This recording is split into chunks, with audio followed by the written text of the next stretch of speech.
I'm going to call the Mashpee School Committee meeting for November 8th, 2017 to order. First item of business is the Pledge of Allegiance. The Pledge of Allegiance to the flag of the United States of America and to the republic for which it stands, one nation under God, indivisible, with liberty and justice for all.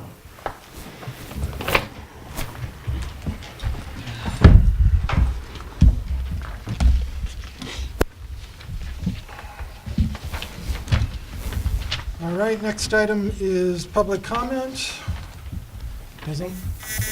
No one from the public? Oh, do it? Nope, they're good? It's always nice when we have an adoring public.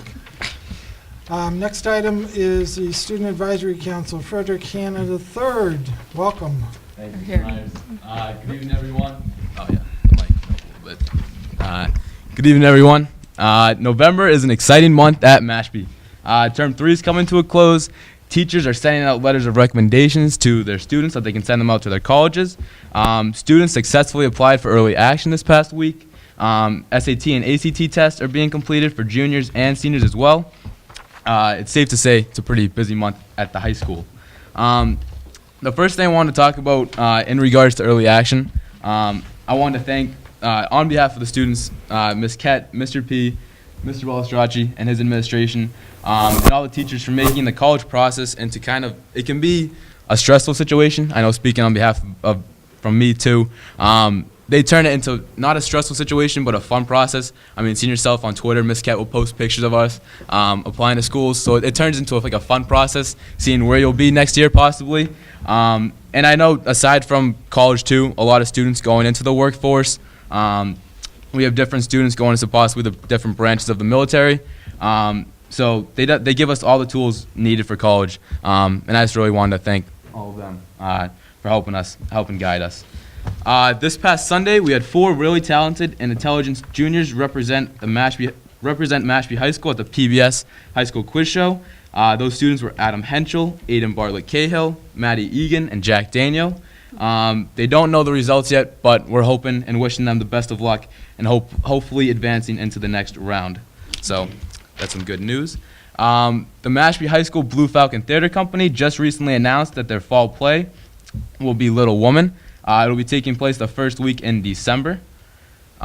Just recently, Mass Q was held at Gillette Stadium. Mr. Nocella and Mr. Looney brought up 4 talented students. Those students were Max Burke, Bobby Nasuti, Zach Landry, and Shane LaCroix.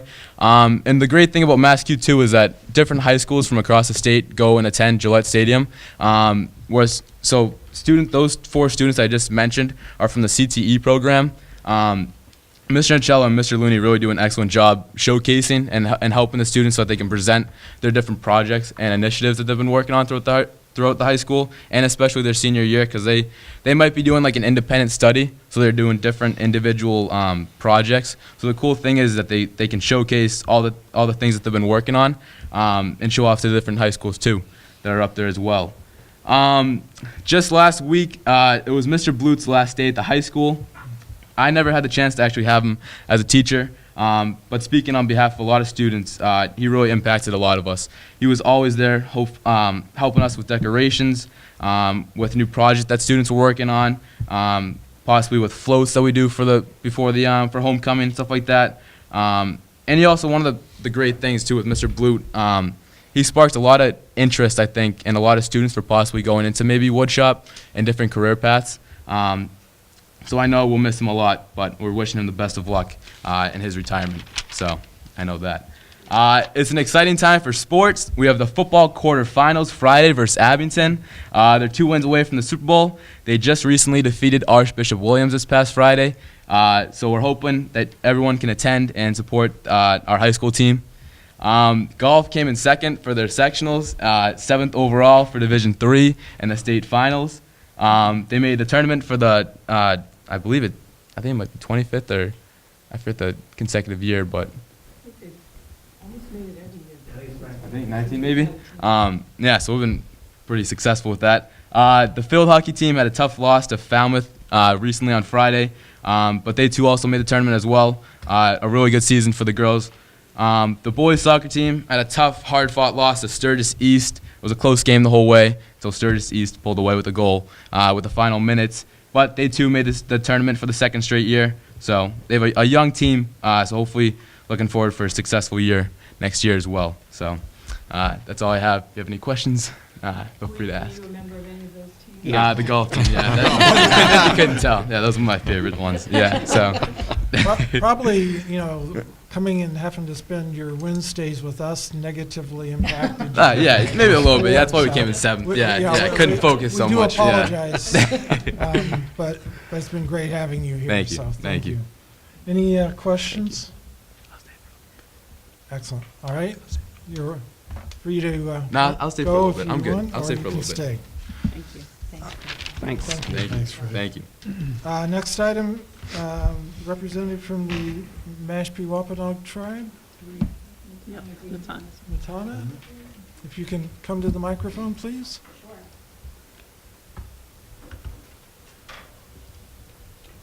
And please just introduce yourself for the public. Sure. Hello, everyone. I'm Nitana Hicks-Greendeer, and I'm the Education Director for Mashpee Wampanoag Tribe. And so a couple things that I wanted to just talk about today. First was I just wanted to talk about some of the highlights from the meeting that we had with between the tribe and the Mashpee Schools Administration just last week, actually. It seems like it's been a while, but some of the things that people seem to be really excited about on our side are the sharing of professional developments, potentially, from all different departments that we have that we can offer. The basketball games being held at the tribal building. Every single person I have spoken to about that is like, what? Yes, finally, that's amazing.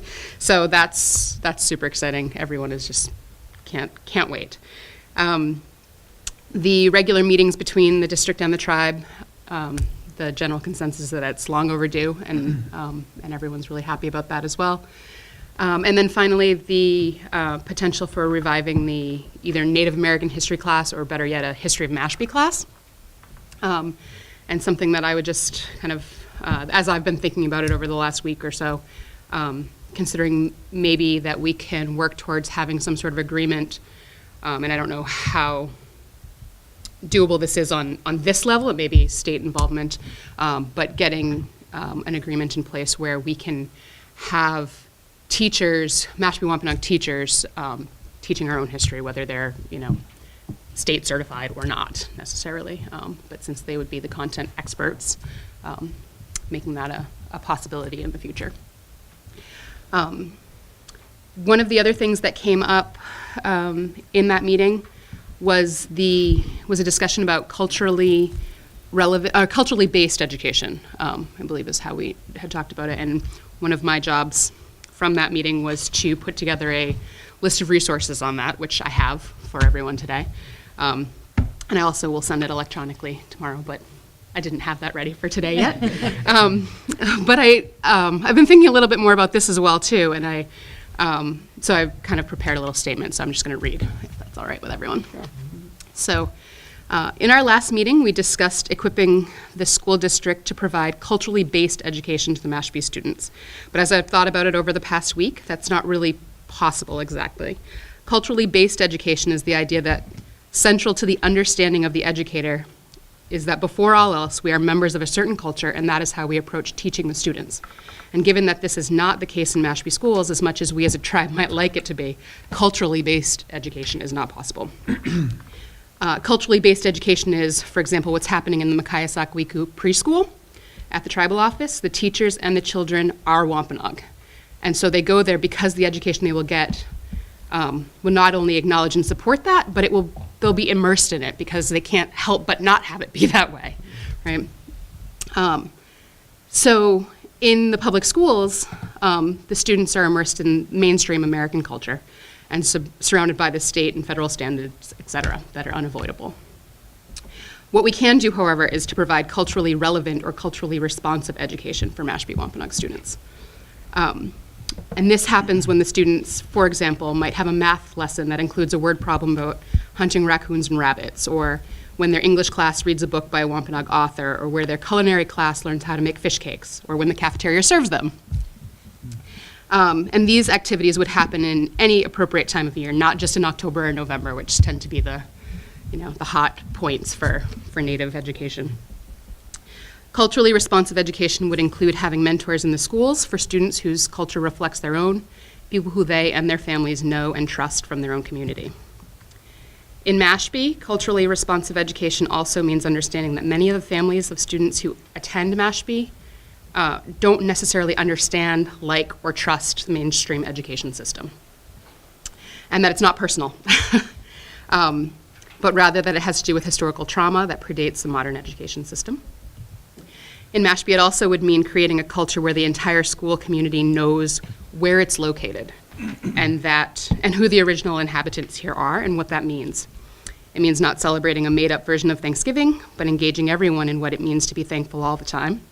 It means inviting the culture into the school at every opportunity and allowing students and their families to be the teachers as well. Anyway, I have a list of,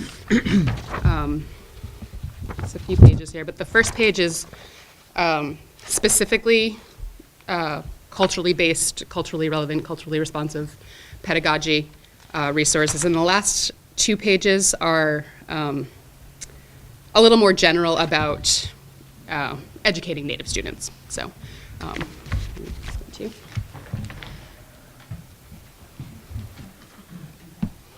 I will email that same copy to you, and you can distribute. So, anyway, if anyone, that was it for me. If anyone has any Thank you. questions or anything, or Anyone have any questions? Thank you. So nice to have you here.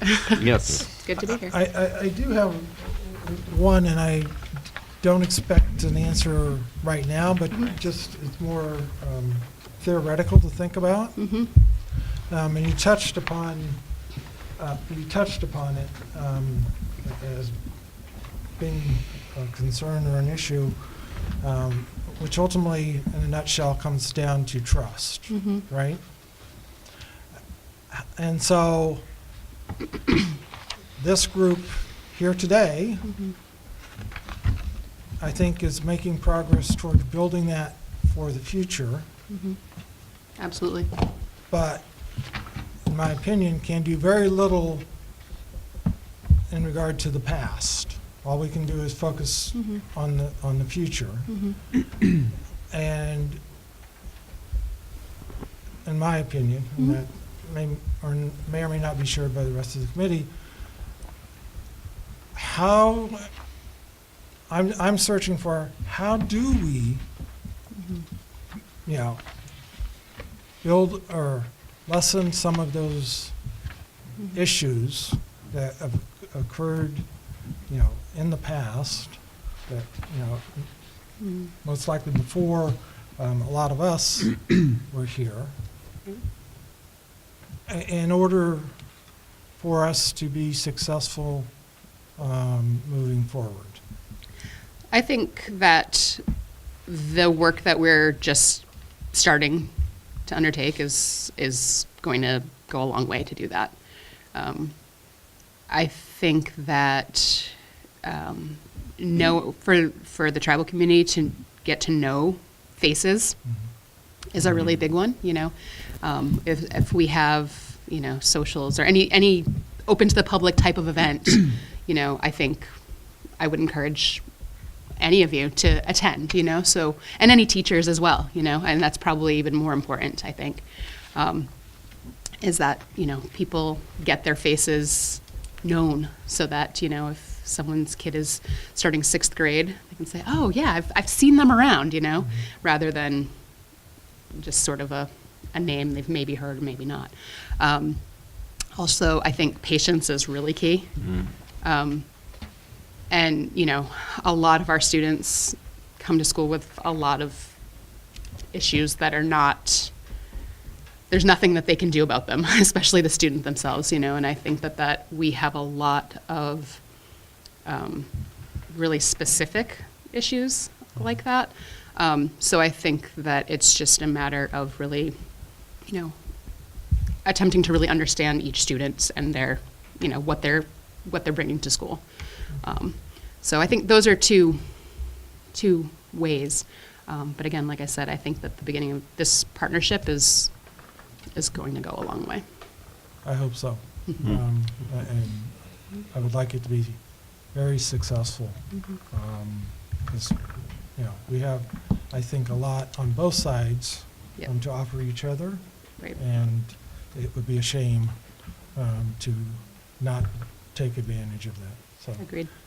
thank you for coming, and we look forward, you're going to be here, or someone, every month? Yeah, I'll be surprised if I'm here next month.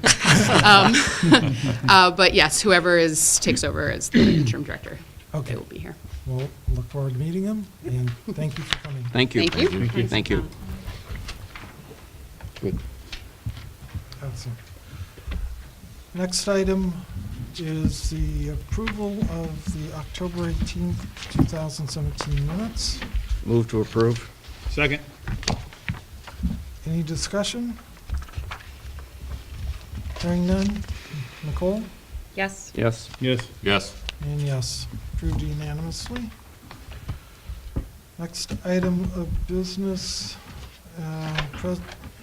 presentation by Principal Mary-Kate O'Brien and Principal Mark Balestracci in regard to the MCAS results. I know we're running ahead of schedule, but I'm sure Let's keep it that way. that will not. It is the curse. Let's think positive, please. That's the curse. See how the face Well, shows. since we're ahead of schedule. Since we are ahead of schedule, I just would like to share this trophy that was awarded to Quashnet students last Friday night at Heroes in Transition Fall Gala. And it was for the work, it's actually called Making a Difference Award. It was presented to Quashnet School for the work they did to raise funds for the Service Dog Initiative. So it was really quite an honor. Our school council officers from last year accepted the award on the behalf of school.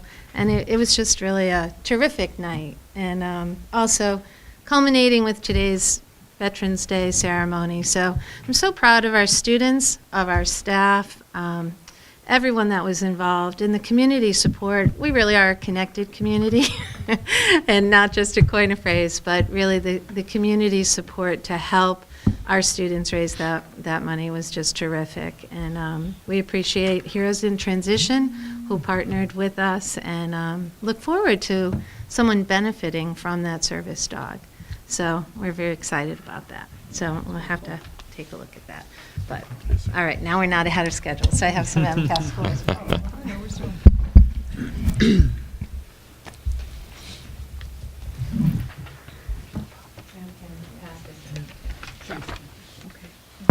It's very heavy. Thank you. It is like an Oscar. It's very exciting. It was a great night. Thank you. So we have some glows and grows from our MCAS scores and our initial analysis. When the scores first came out, I have to say I was a little concerned because we just saw Quashnet scores. And then the state scores came out, and I was like, "Ooh, okay." It gave us a whole new perspective because this test, MCAS the Next Generation, or MCAS 2.0, is harder. It's assessing kids at a much higher level. And so across the state, and I'm sure you've heard across the state, that the scores are much lower than they were. And we looked lower, and that's what really concerned me. But when I started comparing our scores to the DART schools, and the DART schools are schools that have been identified by the state to have a similar demographic to us. So you might see schools from Braintree, Beverly. So we're not compared to the town, but to those schools within those towns. And you can see where we fell out in a lot of those schools in comparison, and where we fell according to the state as well. But some of those glows, Quashnet School outperformed the state in grade 6 ELA in students scoring in the meeting and exceeding expectations category. And that's what's reported on this sheet that I passed out to you. It's the meeting and exceeding, and that replaced that proficient and advanced category in the old MCAS. Quashnet School met the state performance in grade 4, and one of those glows, too, was we were 50% below the state average in students not meeting expectation. So the state was at 10%, we were at 5%. So it's like, all right, we're looking pretty good.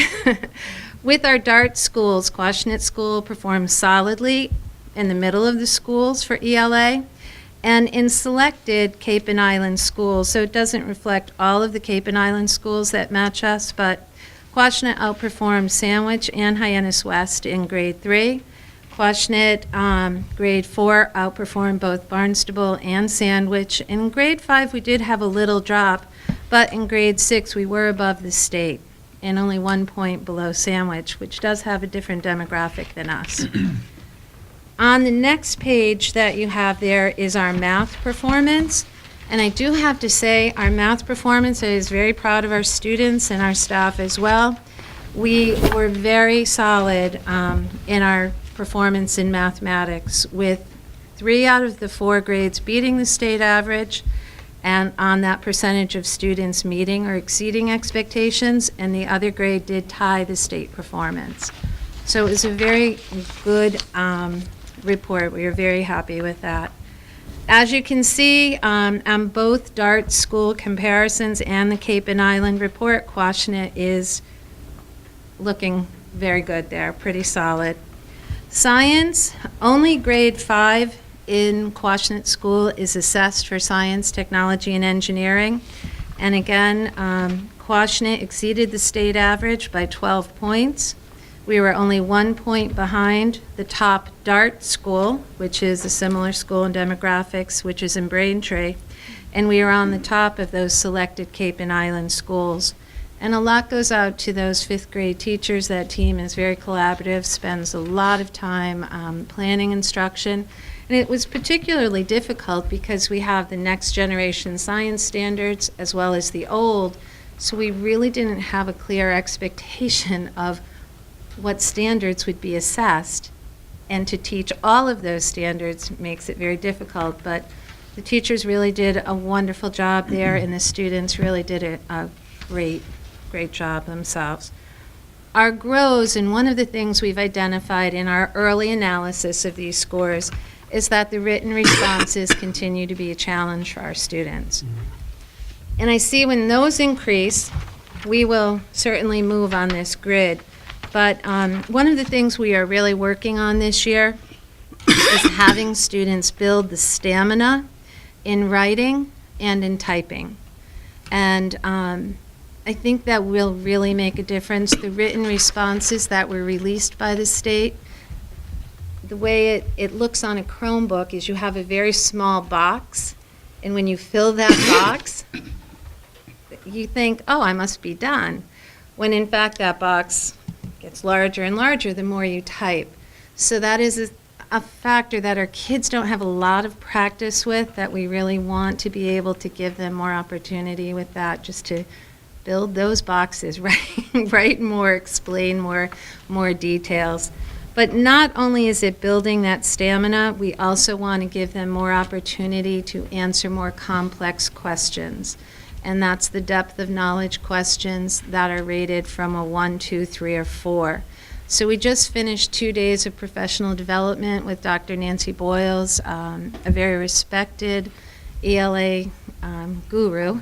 And she's written multiple books and strategies on ELA instruction, and one of those, the topic this week, was on depth of knowledge questioning. So we really hope to give our students more opportunity looking at our own assessments that we've created and through the WING class to really change up the way we're asking those questions, to move from more of a Bloom's taxonomy to those multi-step complex questioning.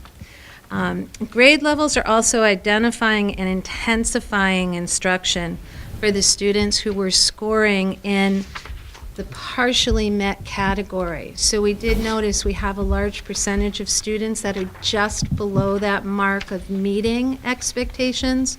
So that is a targeted group for us.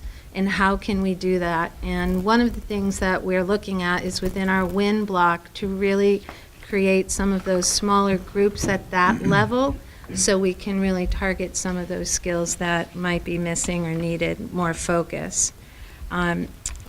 The other piece we're really working on is the database problem solving, which is part of the MTSS protocol, to try to use that data that we're receiving to identify areas maybe in the curriculum, instruction, or environment, not so much environment, but within those other two that we really need to shore up. It's an important piece for us. And I think that the other big piece is really to utilize that PD and PLC time to critique and adjust our instruction, curriculum, and environment to make sure we are utilizing all of our time, tools, and expertise properly to make sure we're hitting all of those standards and giving students every opportunity to do well. But overall, I have to say it was, I think Quashnet School has done a nice job. Do we have ways to go? Yes, we do. But we're not happy or ready to settle at all. But I think once we saw ourselves in comparison to some other schools and other districts, it was easier to say, yes, we are doing some good work. Questions? Questions? I had a question. So I remember when we went from MCAS to PARC, and now we're going to MCAS 2.0 here. Do we, I know it's a little early and you're trying to analyze everything, all the data and everything. Do we have metrics that compare PARC and MCAS from the past to this so we can see that progress or where the areas are that still need? There are some algorithms out there that compared the old MCAS to PARC, and the scoring is just very different on this next generation. So it isn't as easy. It's very difficult to know. But I do think when we look at other school districts and how we did in comparison to those districts, that's how I think we have to look at our performance. Because it's really hard to say, okay, this student scored here in PARC, and our kids in 6th grade have had a little sampling of the old 3rd grade. They had the old MCAS, 2 years of PARC, and now next generation. It's hard. It's hard to compare that. So the cohorts are making it very difficult at this level to compare. Thank you. And we're not sticking with this test, right?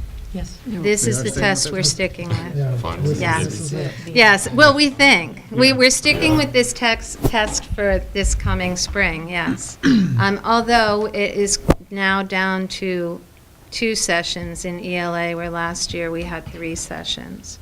So it is a little bit reconfigured again, but it will be next generation MCAS. Can I just add a comment on the scoring, that the state, the percentages are a little misleading too, just because in a webinar with the acting commissioner, he explained that they took all of the scores and 50% were not meeting and 50% were.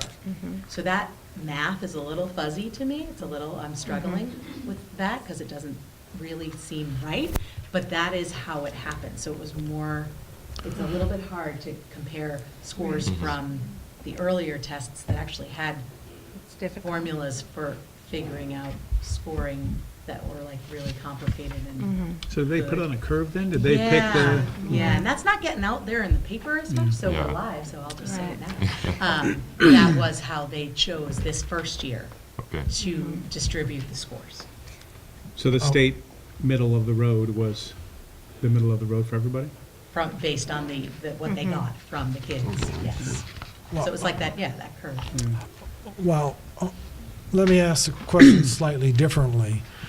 So was the test designed to get a 50% pass rate? No. Or you're saying that 50% was the actual result? Well, in 3rd grade reading, for example, and families who did receive their results home this last week, The third grade reading state average was 47%, met or exceeded state expectations. But on that form that went home, we are number 1 in the nation. So when we look at 47% of third graders meeting or exceeding, and that's number 1 in the nation, I don't know really how to interpret that. I don't know. I'm sure you're not alone. I guarantee you're not alone. Yes, we have very, very competent students, though, and reading at very high levels, so it is a complex test. It has changed. The game has changed, but we are working hard to meet those expectations. And I think a lot of it is in the complexity of not just the written responses, but the complexity of the questions themselves. And the difference is it's asking students so much to compare two passages and not just to read something and then find evidence. You need to interpret what you're reading, and then you need to compare and analyze. It's high. It's high expectations. May I ask a question? Yeah. So last week I saw a great presentation from the Lexington School District, which is about 5 times our size in both budget and students, but and probably average income, actually, now that I think about it. But one of the things that they're focused on there is social and emotional well-being, and so they have some data from student surveys that they use to help kind of guide their path forward, and they've seen improvements in academic performance that correlate with that. And so I'm curious about,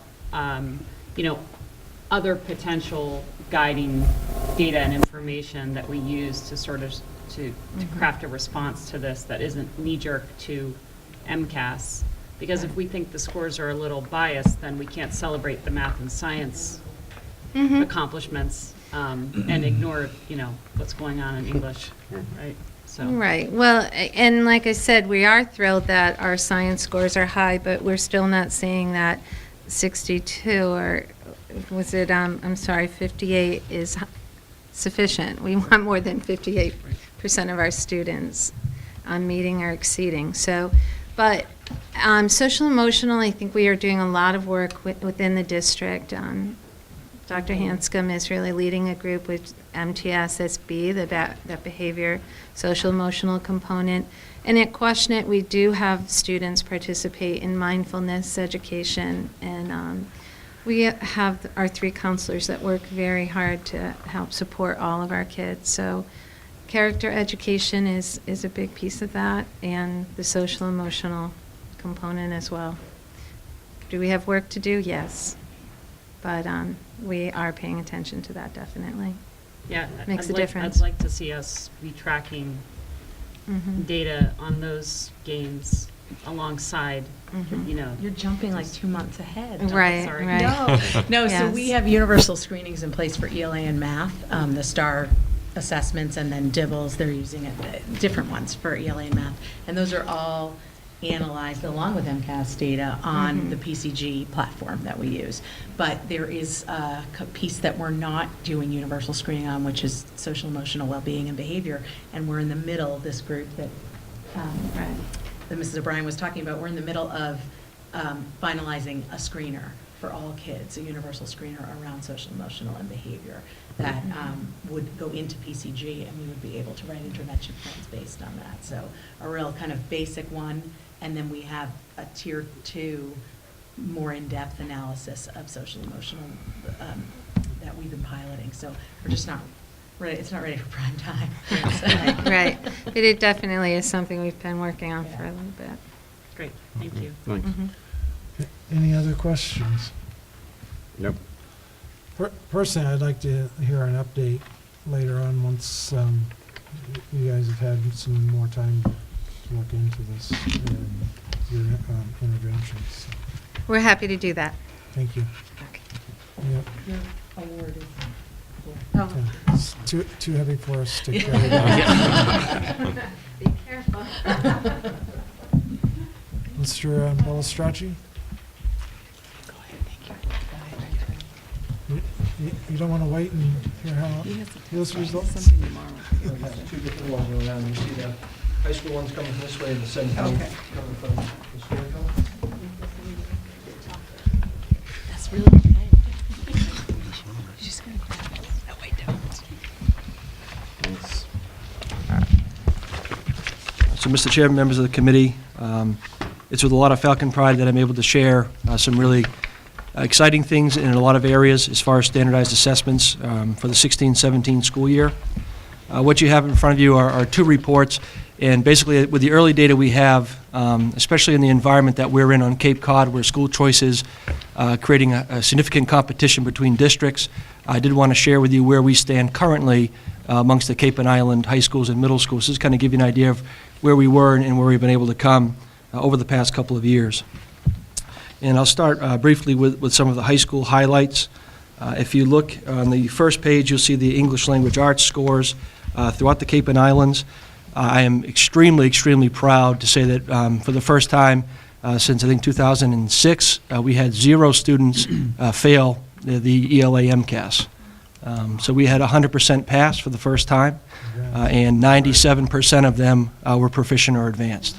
So we were really excited with those scores. We've always been in the low to mid 90s, but we always had that 5 to 7% in the needs improvement failing area. And really, what's exciting for us is, and it's difficult at times because we're so small, that 1 or 2 students is a percentage. We have these bigger districts where you can have much larger numbers, and the percentage points are different, so it skews the data a little bit. But of our students that were in the needs improvement category, 3 of the 4 missed proficiency by 2 points. Meaning 1 or 2 questions. So we were able to move the kids out of the failing range and move a number of them out of the needs improvement range and increase our proficiency and advanced scores. So the ELA we are absolutely thrilled with. And again, to have 100% passing is something that I'm very proud of our staff, and more importantly, super proud of our students for the effort that they put forth.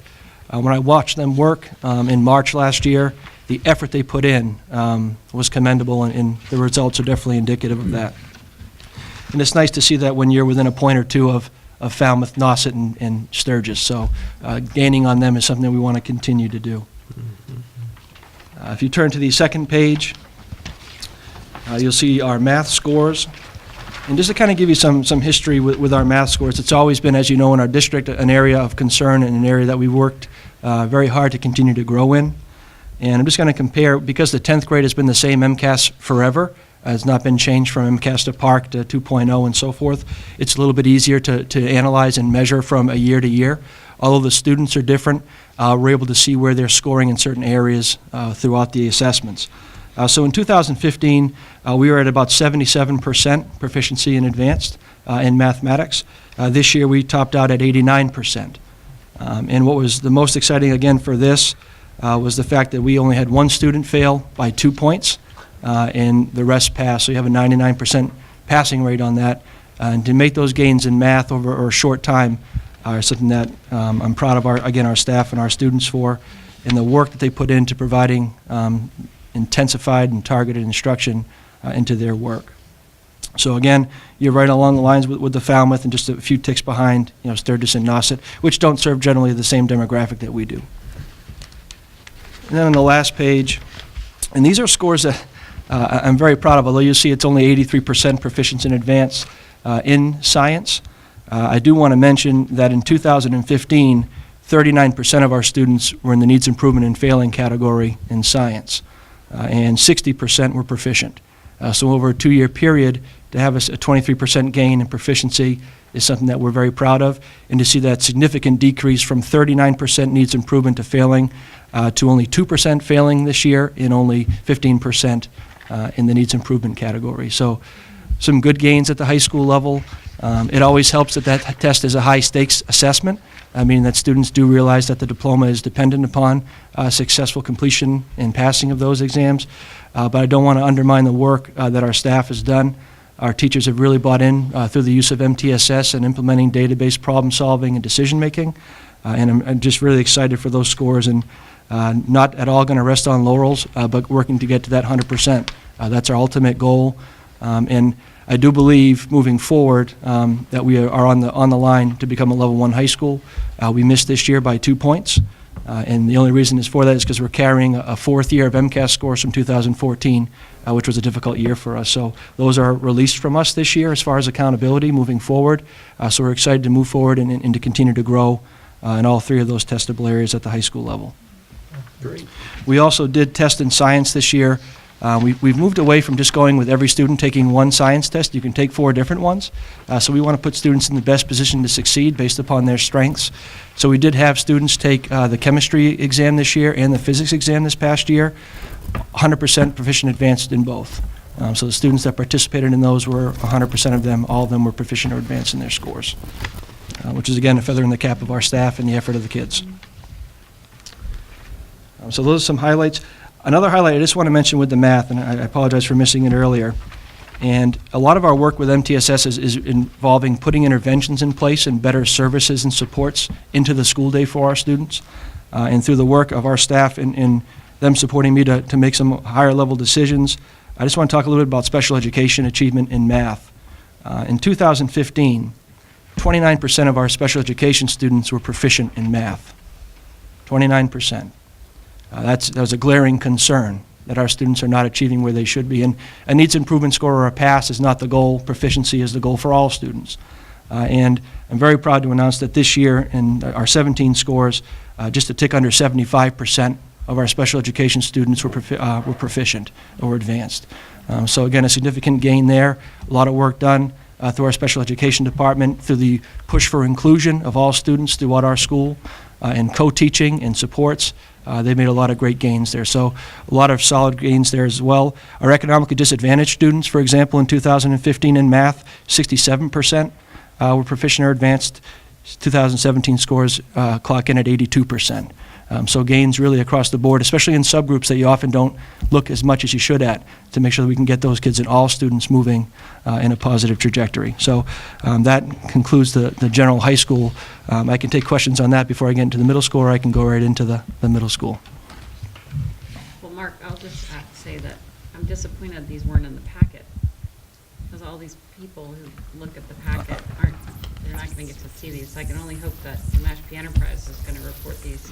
But I don't know how to get this type of information out to. We did share this information out when requested. That article that Steve wrote 2 weeks ago on MCAS had a lot of the highlights I wanted to share. Oh, I read that article, and I mean, no offense. It had a lot of other stuff in it too. So I think that those big gains that you just mentioned might have gotten a little lost in that. So congratulations.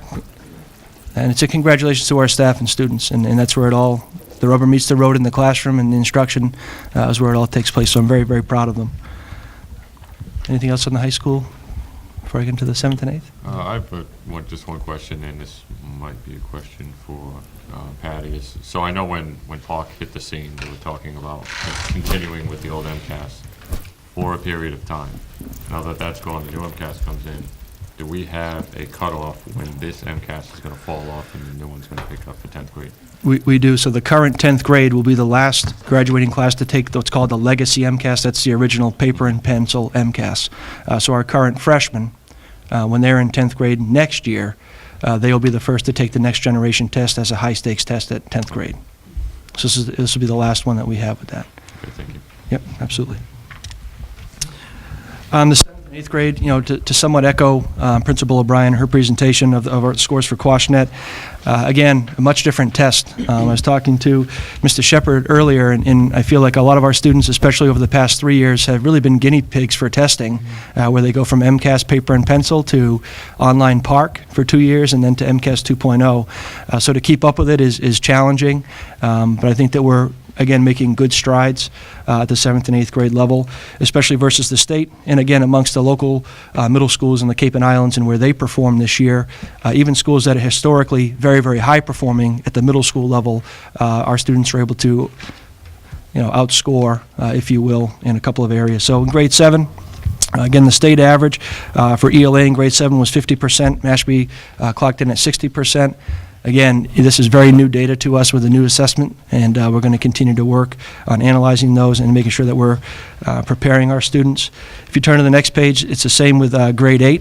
Grade 8 average across the Commonwealth is actually 49%, and Mashpee again at about 60%.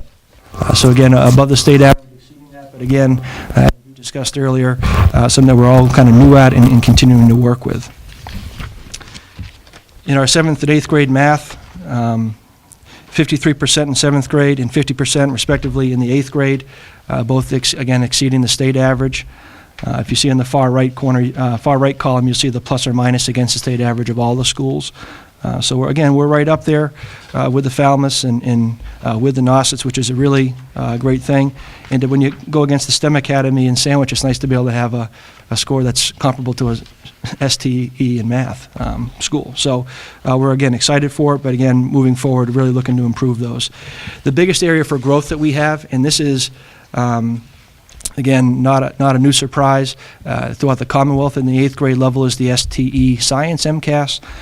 So we have this year in place some more interventions and safeguards in regard to getting all those standards taken care of and making sure that all of our students are getting a healthy dose of information and content and support throughout the science, technology, and engineering programs in our 7th and 8th grade and prepping them. So that concludes the middle school. Again, the high school, really great gains. Same test for the last 20 years. We really know it well, and we know what we're getting our kids ready for. The new testing is something, again, that we're all kind of feeling out, and we'll see where the state guides us in regard to what the next step is with that assessment. Any questions or comments? I think this was some great results. You know, it's challenging, as you've indicated, when they change the game and being able to compare to the past results, but compared to other schools, we're doing really good, and I think that's the most important thing. I guess the one question I have, probably for Patty here, is: do we expect that DESI is going to analyze all of these results and then potentially retarget the exam in the future? Because it sounds like, I personally wouldn't design a test that 50% fail on. I would design a test that I would expect with good achievement that at least 75% would pass on. So it sounds like, they kind of overshot, in my opinion. So do you have a sense that they're looking at that? Well, you can comment after me. I don't, I think with every version of MCAS they've had, they've always made edits as they've gone through the process, but I do think that this marks sort of an increased expectation for the skills that we want our kids to have, so I don't expect that it would, this is really going to force more changes to instruction and curriculum, so that our kids are better prepared. And there's a certain amount of test-taking savvy and knowledge that they need for it as well, but I wouldn't think that they're going to, they put a lot of effort into this, and a lot of teachers were involved. It's not like they were just sitting on high and coming up with the questions, but. No, I agree, and I don't think they designed a test that 50% would pass. They did not consider the scoring in the design.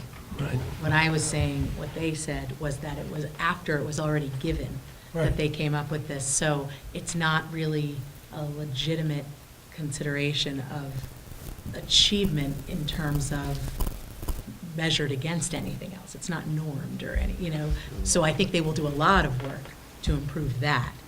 But I think the rigor is only going to get higher, the expectation. That's my nickel opinion. I don't know what right I think it is a much more challenging exam on all facets, and there's a certain level of art associated with designing a test, because I can design a test that no one passes, or I can design a test that everyone passes. And so figuring out what that appropriate middle ground is. And given that, unfortunately, we don't really have a comparative that for like kind, it does make it challenging. And I'm sure there will be some tweaks going forward. And what we do have and what we are doing, we're meeting as a vertical district team with looking at the MCAS item analysis. So we're looking at all of ELA. So the department head at the high school, curriculum chairs at Quash and KCC. We're going to look at all of the data together and sort it by what types of questions did our kids struggle on and what's the content. Right. We're going to do that because really this, I don't know, I shouldn't say this is bad, but I don't care so much about the scores as what our kids know, understand, and can do. And we do have that data, and we will be able to make lots of instructional decisions based on that after we get to analyze kind of in depth. So that's a good thing. Yeah. No, at the end of the day, that's exactly, I think, at least my view, that, the score is a number. What is it that they really know? And what the playoff field is, if they know it, then the scores Should. Oh, go ahead, Dan. And there are some exams that are designed, and I don't know whether this is what they're getting at in the state, but I mean, when I sat for my CFP board, going into taking the exam that the pass rate was 42 to 54%. Somewhere in that area would be a pass rate. So Right. the test was designed at that 50% level. Right, and that's why I That's a asked that different- yeah, question. that's- I hope that they're not doing that Yeah. with our children. My confusion is, it's not really confusion. I understand there's some test-taking savvy. You have to know how to take a test, and this is the first time anybody took it. And next year will be interesting for the paper people that are moving right into the online as well. The standards didn't change, yet the scores dramatically decreased. Is it just the way they're asking the questions, or the way they're designing the questions to meet the standards? Or I'm just curious if we know any of that Could be a information. combination of both of those, but the questions are more complex. There's a lot of analysis that just goes into sort of understanding what you're being asked to do. So instead of 2 + 2, it's a long word problem asking the question, what's 2 Well, it + could 2? be. So it's Yeah. building more opportunities to practice that type of learning, Mhm. which is more of a time-consuming, but it's the skills we want our kids to Right, do, so. right. I was just curious, because, same standards, but. I think a huge one is that box, like just the fact that kids, third grader, right? Third grader is sitting on one of these and gets a question It's that's full. multi-part. Yeah. And I filled up the box because that's what I'm supposed to do. So I literally, sorry, I'm multitasking at this meeting, but I just sent everybody a Google form that we can dump whatever content in we want, and it's got a box. And the kids can practice any normal assessment they're going to take anyway on a Google form that they practice, oh no, I need to do more than just the box. So these are great questions, and I hope very much that they've worked out a little bit more of the logistics of the scoring for our grade 10 kids when it really is such a, it's a high stakes situation, so. Right. And if I can, I'm sorry, Mark. go ahead, no, go ahead. I was gonna say, is that moratorium gone anywhere, by the way? The high stakes moratorium? No. It's in the Senate, or in the Congress at the state level, but I don't believe it's moved. Right, and if I may, I just want to publicly recognize the staff and students at the middle high school for the work that they do. I'm very proud of them, and I'm very grateful to lead them. And lastly, I would be remiss if I didn't mention Kevin Blute's retirement last week from Mashpee Public Schools, ending a 34-year career in education. One of the top-notch educators you'll ever have the chance to meet. Many of you have met him through his programming. He was instrumental in growing our CTE department and programs, and he'll be greatly missed, although we do have a tremendous new teacher that's been able to work with him for 2 months and is doing a tremendous job filling those shoes. So I do want to thank Kevin publicly for all the work that he's done, and hopefully he continues to consult with us moving forward. Excellent. Nicole, you had a question?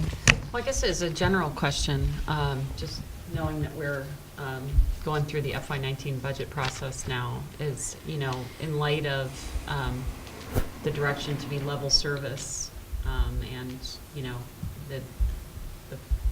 basically the cuts we've gotten over the last several years, I mean, do you feel that we're in a good position to make gains in the places where we need to, in a level service environment?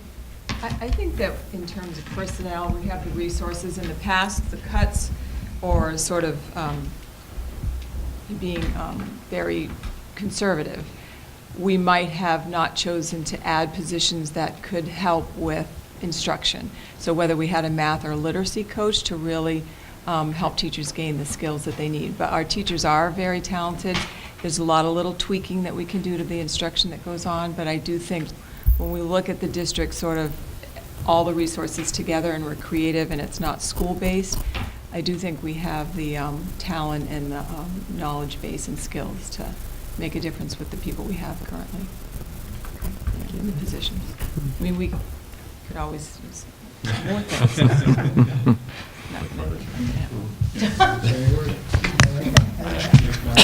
Thank you. Thanks, Mark. Appreciate it. Any others? No? Before, I Thank you. don't know if Mary Kate's leaving, not for Mark, I'm sorry, but I don't know if Mary Kate's going to stay for the whole meeting. Excuse me, Principal O'Brien's leaving for the whole meeting. But I wanted to give you a shout out for another spectacular Veterans Day celebration, so it's always an honor to be invited. Thank you. And thank you so much. All right, with that, let's move forward with the report of the superintendent. We're back on schedule, so. All right.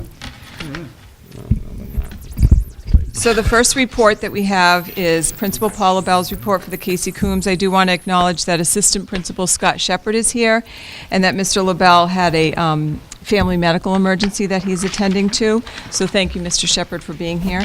The Coombs School currently has 420 students. We are starting to break out the preschool pre-K. And just for your information, although it's not exactly on this chart, we have 31 3-year-olds in our preschool program and 47 4-year-olds in the pre-K program. And some of the acknowledgments in the report are to thank Fire Inspector Mike Evall for teaching fire safety to all the grade 1 classes, and that Mike and his colleagues also facilitated walking field trips to the fire station, and a thank you to Chief Rouleau as well.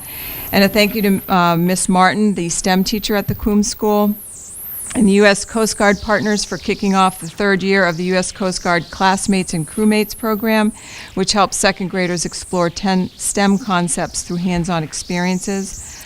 And just some events on their calendar. The PTO Book Fair begins tomorrow. The town-wide Fill-A-Van food non-perishable item drive starts tomorrow. There's pretty much a drop-off in every town facility as well as in the schools, and items will be picked up on the 17th, next Friday. Tomorrow's an early release day, and also tomorrow evening at the Coombs School is their Storybook Dance, which is a family event as a kickoff to the book fair. Any questions on Mr. LaBelle's report? Anything you'd like to add? Everything has been going well. Since a little bit, I'm proud of that. It's doing really well. And keeping really need to work with. Great, thank you. Thank Thanks, you for what Scott. you're doing, too. Next, we have Principal O'Brien's report from the Quashnet School. She has 485 students currently.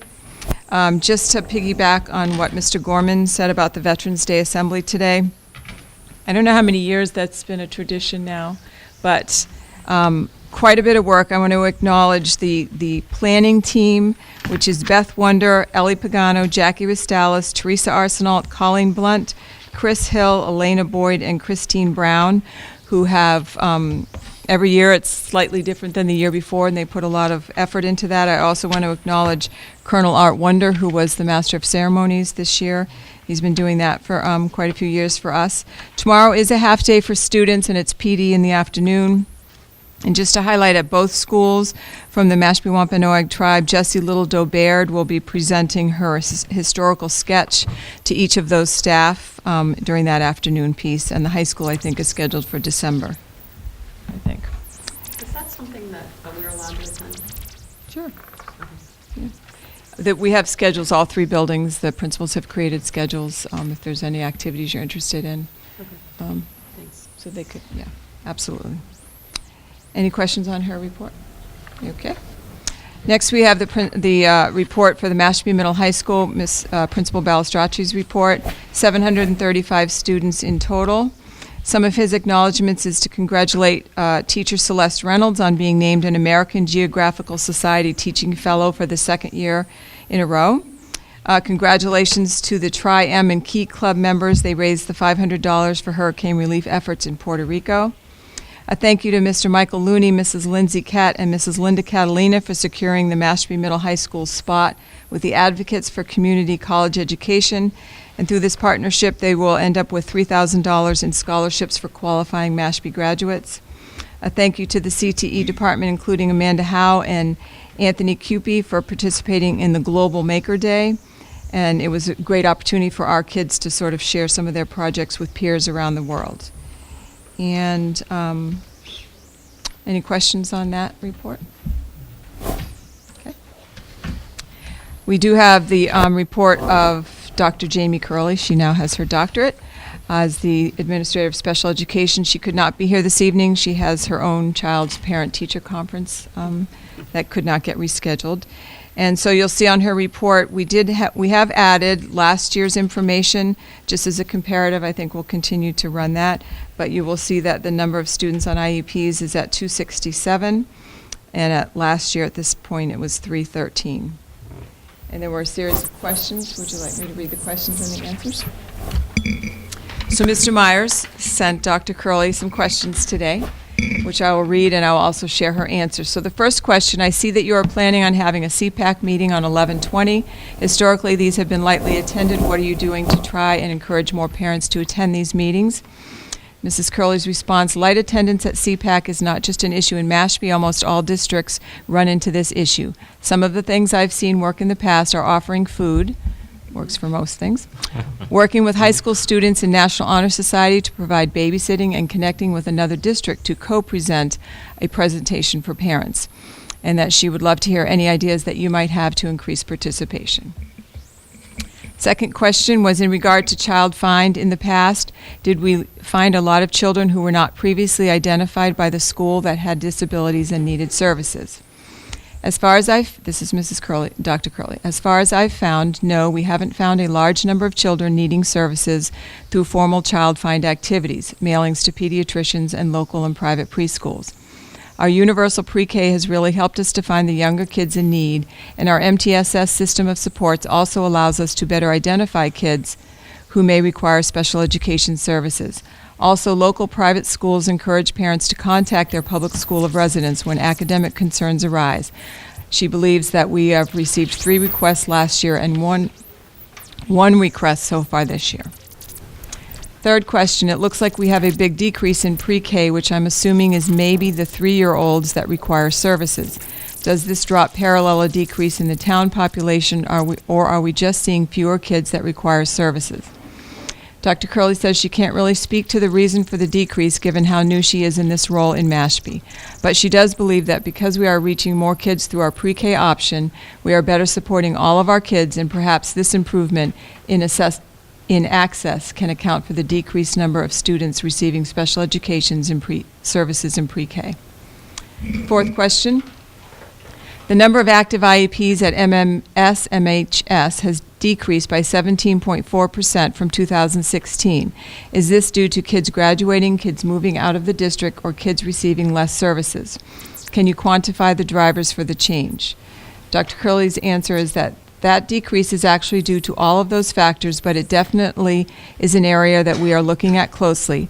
As we've increased our inclusive model at the Mashpee High School, and our general education teachers continue to alter the instruction, curriculum, and environments based on their student data, we would imagine that more kids' needs will be met in the general education setting, and some may not even require special education services. The fifth question, if it doesn't risk breaking confidentiality, can you group for me the out-of-district by school? I'm curious as to the demographics and where the largest group is that we have to send out-of-district for school. I know that reasons can be wide-ranging and are justified, but wonder if we should be trying to do more and what it would take to retain them, if possible, in district. Given how small our out-of-district population is, I would need more time to put this data in a way that would ensure not breaking confidentiality. However, I am looking at this data constantly and always considering how we can best meet the needs of learners in the least restrictive environment. Excellent. Okay. good answers, too. She did good. So, Okay. Any other questions you would like to ask? When did you send those in? Today. Yes. Not very nice, Don. Yeah. Yeah, right. But she is always available to 4:45. raise that question. You can set up a time, you can shoot her an email, and she'll get it back. Yes. Nicole, I am an equal opportunity person. Yes, it wasn't just Paul who got questions today. No, Mr. I'm Funk. just going to hit highlights. I forgot you were even here. You forgot I It's was his here. night. I know, because we haven't had your part yet. All right. Okay, so the next report is Athletic Director Matt Treveri, but I really think that Frederick did an excellent job of sharing highlights, so I'm not going to add, because what I highlighted, he already spoke about. And the personnel report actually was missing 2 retirements, the one in the packet. So we had, at the Kenneth Coombs School, Patricia Carlson is coming on board as a special education teacher, and a resignation, Monica Shea, as a special education teacher, also at the Coombs School. Retirements were Wendy Lithwin on October 16th and Kevin Blute on October 31st. And we were very grateful to have Wendy Lithwin participate today as a veteran in the assembly because she did serve her country, so that was a nice treat. And I want to acknowledge Kevin Blute as well. One of the things that Kevin was particularly masterful at is building relationships with the students. And really that is the key to not only the impact he has on them, but their own growth. So he's really a model for that, valuing students. So. We were originally having Beth Kuhn retire in October, but she has graciously agreed to stay on through next Friday when the teacher who's returning from maternity leave returns. So we're very, very grateful to Beth. Then we have any questions on any of, okay. Then we have the enrollments, which is, we already sort of talked about 420 at Coombs, 485 Quashnet, 274 at the middle school, 461 at the high school for 1640 is the total. You see the SPED numbers listed there. We have 51 students at Cape Tech and 20 students out of district. Can you explain that out-of-district number to me? Those are students who are placed in a sometimes public or private setting because we can't meet their needs. Oh, okay. So Special not- okay, It's a that's special what I was education. getting Yeah, at. yeah, sorry. Yeah. I should have just said way special below. Yeah, yeah. education. Yes, right. Do you know offhand the number of school choice students that we have in our number? Yes, we have 100 school choice students. 100, Okay, calendar of events, you can look through, and also, just to highlight, I gave you a copy of the article that will appear in Friday's Enterprise, so there's some other information shared in there. But you can sort of look at the events. I highlighted some of the ones coming up. Reminder that there is no school on Friday. It is the observance of Veterans Day, which is really not actually until Saturday. And I do want to encourage everyone to try to do something helpful for a veteran or a military family. And also, if you haven't made it out to see the National Cemetery War, that's definitely something that you should go and see. Okay. Update on Connected Community. Yep. All right, so I'm going to highlight 3 areas that I'm personally working on, but we're really working on it as a team. And I know that Nitana shared her thoughts on the meeting, but the first partnership we're nurturing is with our Mashpee Wampanoag Tribe. And one of the things that came out of the meeting on the 30th was developing a vision and a mission together, which we might have to tweak a little bit, or maybe not, based on what she shared. The vision that we have for this partnership, we envision a positive and productive partnership between the Mashpee Public Schools and the Mashpee Wampanoag Tribe that includes and values the tribe's rich heritage and culture. And our mission, in partnership, we advance the academic growth and social-emotional well-being of our Wampanoag students through an emphasis on culture-based education principles and practices. All Mashpee educators and students will continue to learn about the Mashpee Wampanoag Tribe's history and culture, resulting in expanded cultural knowledge and awareness. And at that meeting, we have a list of action steps, and I'll just kind of highlight, Nitana is the contact person for the tribe, and I'm the contact person for the school district. We have set up the 3 PD opportunities for Jessie Littledoe Baird to share her historical sketch with our teachers. We already have our Mashpee Wampanoag Tribe on our school committee agendas. We were originally thinking that was starting in December, so thank you for Nitana for coming tonight.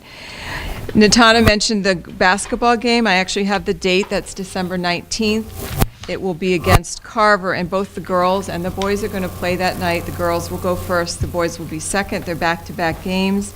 All the players are going to be invited ahead of the game for a tour, which will be really nice. And on December 18th, December 18th is when our teams are going there to practice, but prior to the practice, getting used to that gym, they're going to be given a tour of the facility. And talking to Matt Treveri, we were hopeful that this first opportunity for this would be a no-charge admission for anyone going, although there'll probably be, food and other things sold there. But that would be an opportunity, so there wouldn't be a barrier for anybody who wanted to go. So everybody's very excited, like Nitana shared. And just one other thing is that there was an interest in making sure that the books that we purchased at the end of the school year through the Indian Education Grant for the Indian Education room at the high school, of making sure we got some of those titles for all 3 libraries. So we've sent the list that we purchased to each librarian, and they're coming back with what they think is appropriate grade age level wise for their libraries. We're working on sort of creating a handout for families who are new to Mashpee who are registering their students, and working on making it sort of a nice brochure, and that's something that Principal Balestracci is going to work on with some of the high school students. And then there's just other activities, but we will update you. I believe our next meeting is December 11th? Do you know? Okay, she will confirm. It is December 11th. Yes. Okay. Awesome. And then our next group, anybody have any questions on that before I move on? Can I just add? Sure. I attended as the liaison and, the representative from the school committee. And, there were like a list of 22 things that we all identified that we were going to work together. And I think they've already knocked off about a third of them. So I just want to say thank you to you for taking it so seriously, and thank you to Nitana and all the folks from the tribe who have showed up, and it's just so exciting. I've been here for 8 years, and I've been waiting to see stuff like that happen here, so I'm just really excited. So thanks. Well, thank you for the work that you did too to sort of start it. So thank you. All right, so another group within Mashpee that we're working on, we call them the Southport Falcons. They did come and do a bus tour, thanks to our guide that day was Dr. Hanscom. So they loved that day. I had many emails as follow-up to that. Then on the 30th of October, Dr. Hanscom and myself went to Southport to just meet with sort of their 3 main organizers and sort of plan our next steps. And we currently have 53 people who have given us all kinds of information. We have a very nice detailed sort of spreadsheet and a list of activities that goes across of these potential. So what we did, we took with us, we sort of narrowed down some of the things we want to try for this year. We also took all the Corey forms over there so that they're going to sort of get all that paperwork done and then bring them over as a batch. But the next step is for the admin team to sit down, because we need point people on some of these.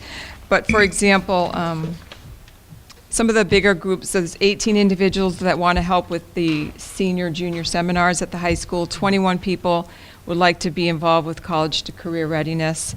Mock interviews, 22 people would like to assist with that. 20 people want to help kids with their college essays or just general classroom writing essays at the middle high school level. Career Day at the Quashnet School, 13 people would like. Another high one, 23 people are interested in mentoring a one-to-one. So there's just a lot of interest in some great activities. The Read to Me program, which is already sort of established well at Coombs, there's 20 people interested there. Falcon Fridays, which is our organizing groups of students who go and present or help. They're very much interested in the tech experts coming over and giving them some computer lessons. We're interested in community. Yes, you may attend. we're interested in community service opportunities in their community with our students. So there's just a lot of interest, and they're great people with great knowledge and skills and experience to share with our kids. So that's another one of our partnerships that's cooking. Right. So are you prepared for when the folks who are retired and don't live in Southport start to beat down your door because they want to get in on this too? Yes, we would love to Yes. have them. Yeah. And one of the things we talked about was a lot of folks go to Florida in Right. the winter, right? So we have lots of options on here that are not, they don't need to be a kid's waiting for you every month, every week or Right. whatever. I'll lead the trip to Florida if you need somebody. No, I don't need that. They have that covered. So in gracious. Southport. But But I will say, anything just for the on a newbie. tour, Yeah. there were about 50, maybe more. We went to all the buildings, and I can't even tell you how the gushing, like it was just, they were so in awe. We walked in unexpectedly to Mrs. Wilbur's kindergarten class, because, we had classes that we were sort of set to go to, I guess. The principals handled this, and I was like Julie, the cruise director. But as we walked out of Mrs. Cogswell's class, which was an expected one, Mrs. Wilbur was doing seesaw on her Clear Touch with her kindergartners, and we went in, and she was, and they were, these are kindergartners who are manipulating, and they couldn't even deal with how amazing it was. And then by the time we got to Amanda Howe's robotics lab, I thought I was gonna have to do CPR. They were just like, oh my gosh, I can't believe all you're doing in Mashpee. And I think what I got out of that was people don't realize the What we're doing in incredible Mashpee. stuff we're doing here in Mashpee. So just as a person, it was an amazing day, and I was very grateful to be able to be a part of it. And even some of the connections with people who may go to Florida, there can still be writing opportunities, pen pal opportunities. And one of the programs we had done quite a few years back, which was a biography project that sixth graders did, which was not with any technology back in that day. But when they do it now, you could have our students setting up a Google site with different pages of different phases of a person's life and put in the pictures, and they'd have such a keepsake, for them always. And so there's a lot of good interaction that's going to take place. So we're excited. Very good. So the last group under Connected Community is Falcon Friends. We have a lot of names, and people are getting, they're overlapping a little bit. This group, we met on November 3rd, was our first meeting, and we had invited probably about a little under 20 people. We had 8 people who joined the principals and both of us. And it's designed to be, what we see it as right now is sort of a quarterly meeting. And so at the first one, we did sort of agree on a vision statement for the Falcon Friends, which I will share. Falcon Friends is a coalition of Mashpee Public School leaders and Mashpee community members. A Falcon Friend is a leader and influencer within the Mashpee community who, in partnership with school leaders, develops opportunities for growth and communicates the accomplishments and needs of the Mashpee Public Schools to the residents of Mashpee. So this is another group that would be well connected, so at the first meeting, we also gave them a tour. The meeting was held at the Falcon Cafe, and it included food, lunch. But so they got an opportunity to see some of the highlights of the Mashpee High School area, and the next meeting will be at the Coombs School, and we'll also show them there. So it's an opportunity to make sure we get as much education out there about what is happening in our schools, and that when we need to call upon some of these Falcon Friends to help us in any way, they'll be able to sort of rally some of their network, the people they influence. So that's the idea behind that. So. And it's still open to other people who want to join, and so we'll be continuing to reach out to them. Okay. And that concludes my section. Any questions? 5 minutes. Moves fast. Thanks, Patty. Thanks, No, Patty. Oh, shoot, we're not on time anymore, Mr. 15 Funk. minutes I'm behind, so yeah. sorry. I thought I I'm talked trying to faster. give you that. Go ahead. Lots of good news. That's right. We're live, it's worth sharing. We have to share. True. Excellent. If you could subsequently send out to the committee just the framework that you were reading from in regard to the vision and the mission. Oh, sure. I think the committee would like to be able to see that Yeah, I can send you on the notes from the Oh, MWP. Yeah, once you. Everything. do Yep. that. Okay, thank you. We're all set to go? You're all set to go. Okay. Just a few points I'm going to go through tonight rather quickly in the budget. The first one is, there was some question about, from Mr. Myers, about the school's software, not expending it at the beginning of the year. A lot of these things happen during the year. That's kind of left up to the principals. So, and again, they may not spend all that software money, but when we budgeted these, they had decided to submit that amount. The other thing is our general supplies. There's still large balances. And the reason for that is we purchase, if we have funds at the end of the year, I encourage them rather than turn it back to the town, so they can start off with that. And as they get that down, rather than rotate the supplies, they use what they have, and then they'll purchase it throughout the year. And that may change too. Education is very fluid in a budget, because you may put in $25,000 for software, but you don't end up spending it. You have to spend it someplace else.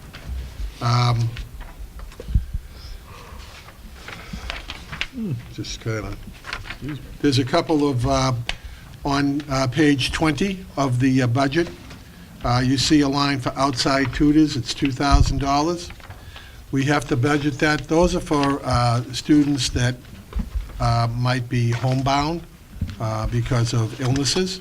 Might be, a lot of times we have children that are, let's say, at Children's Hospital undergoing an operation, and we have to pay a tutor. The tutor is supplied by the hospital, so that's a vendor account. It's not one of our teachers driving up to the Children's Hospital. We just hire someone that's there. They'll assign someone. And I know that firsthand because my son spent quite a bit of time there at one time. So, and they supplied the tutor. On professional development, on page 22, there's a negative balance there. One of the things, the reason why there's a negative balance is we had a group go to a conference out in Milwaukee, and we encumbered the money for that particular professional development. We are now getting ready. We have one more administrator that hasn't submitted his receipts. Once that's done, we'll unencumber that money, but we decided to leave it encumbered, and that will send it back into the positive. Whether it ends up in the positive at the end of the year, I can't guarantee that. The other questions, there were a couple of questions on, one was on the circuit breaker that was still in a negative amount, and that's right on the front page, page 15, or you can go to page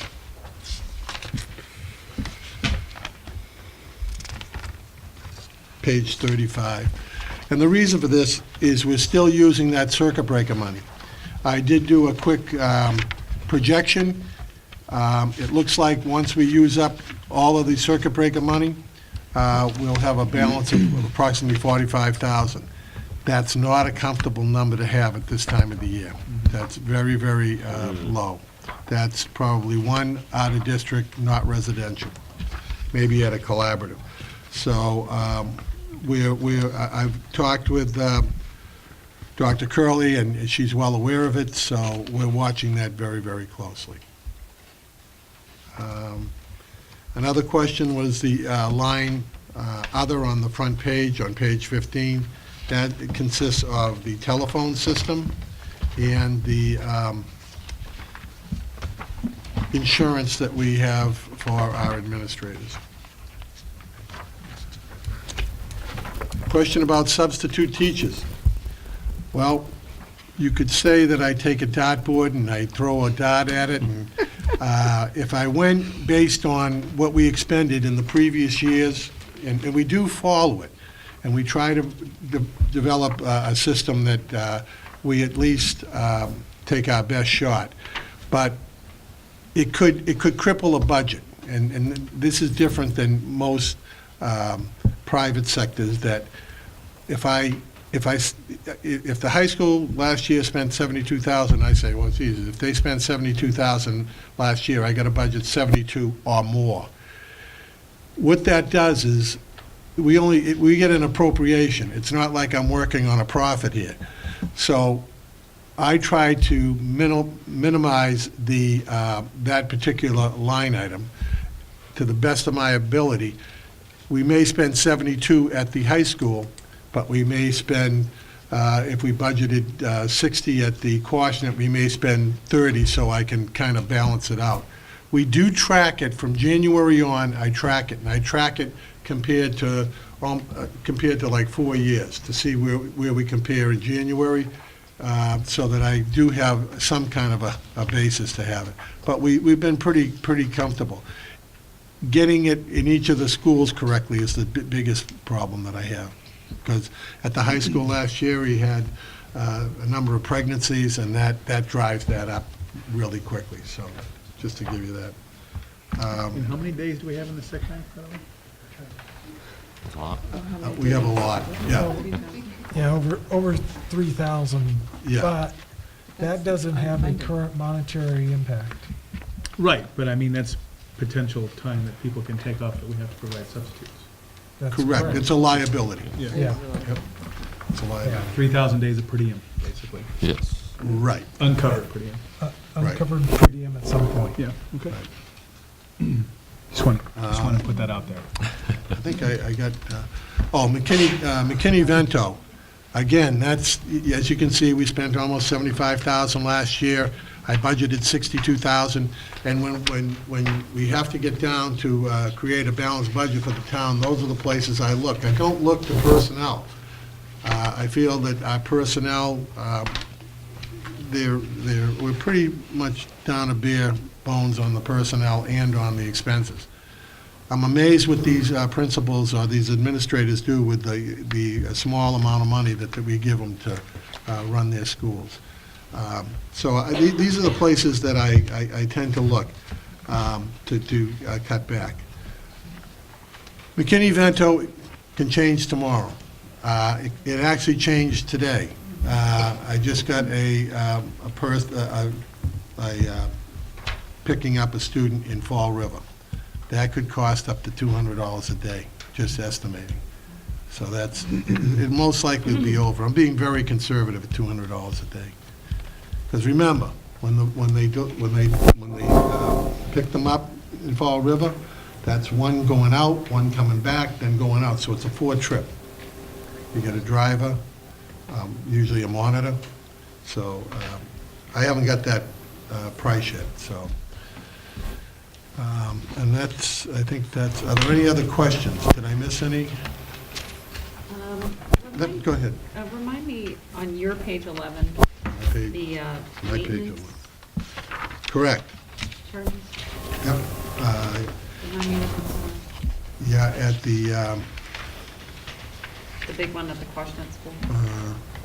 Quashnet School. Should have wrote them down.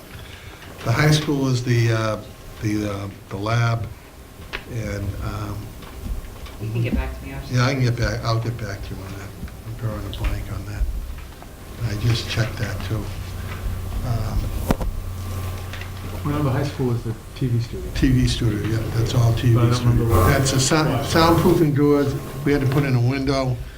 I think that's it. Oh, yeah, the 2 soundproof, we had to put in a smoke alarm in both rooms, a fire alarm, because you got soundproof doors. So you have to hot wire put a Yeah, those fire. ones were really small, but the Quashnet one was substantial. I was just Yeah, curious. I'm trying to, I'll have to get back to you on that. I apologize for that. The role of Jeff will be played by Nicole at tonight's meeting. I get better looking every meeting. Yeah, you do. Any other questions? So that's our responsibility, What's that? to install fire alarms in the, Well, just asking the question. yeah, there's the question. We took over the role. Every time we come to the Well, finance meeting, we have what a I new get, maintenance role. yeah, right, the maintenance role, Yeah. not budgeted for on their side. Right. That's what I Thank you, get for an sir. answer. And I can't. Great answer. Yeah, thanks. So, one other question, Yep. Paul, that I had on Yep. there, or that I had sent you, was just to get an assessment. I know we had issues in the past getting substitute nurses. We raised the rates. Has that seemed That to- has helped. We're pretty much covered, yeah, we've been covering the nurses, which is pretty Okay. well. Just We've got like curious. 3 new hires. All right. I'll tell you, that's all over the Cape. All the schools are having that problem with the nurses. Not just the No, Cape. yeah, not just the Cape, I shouldn't, yeah. No, I know, but Yeah. Yeah, we've been we okay. increased our rate Yep, we've been okay. specifically to try to address that issue. Yep, And I'm just trying to understand if that has been effective. yep. And I'd just like to add, we have 3 outstanding school nurses in Mashpee. Oh, yes. Yes, we do. Maybe. Very much appreciated. Any other questions? Moving right along.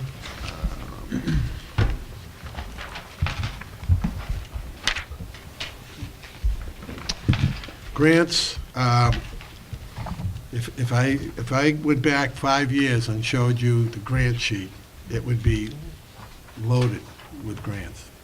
I just found out that I'll be taking off number 4 next month, SPED Program Improvement, Grant 274 that we used to get money for professional development. We are not going to get it this year. We do not qualify for that grant. As you see here, these are all basically I'm just waiting for the 262 grant, which is an early childhood SPED grant. I'm waiting for Dr. Curley on that, and the EC SPED Program Improvement, the 298 up above. So I'm just waiting for her to tell me what the funds are, and I'll fill those in. But you can see that we are losing, and we are getting less money in Title I, Title II-A, and Title IV is new for us this year. Dr. Hanscom got us $6,000 for basically professional development, am I correct?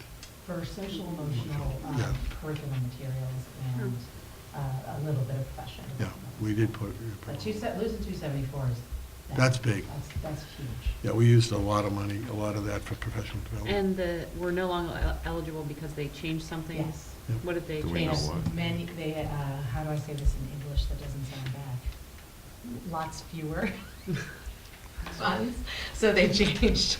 Come on, Jeff, you could help me Much here. less. Thank you. Significant I drop. love the Yeah, live exactly. night, too, that I can't talk.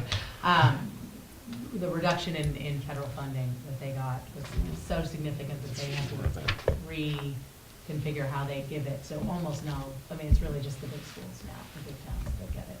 But that was a huge one. Like, we used Yeah. that, not necessarily in Mashpee, but as a SPED director, you use that that's your ace, like, Yeah. okay.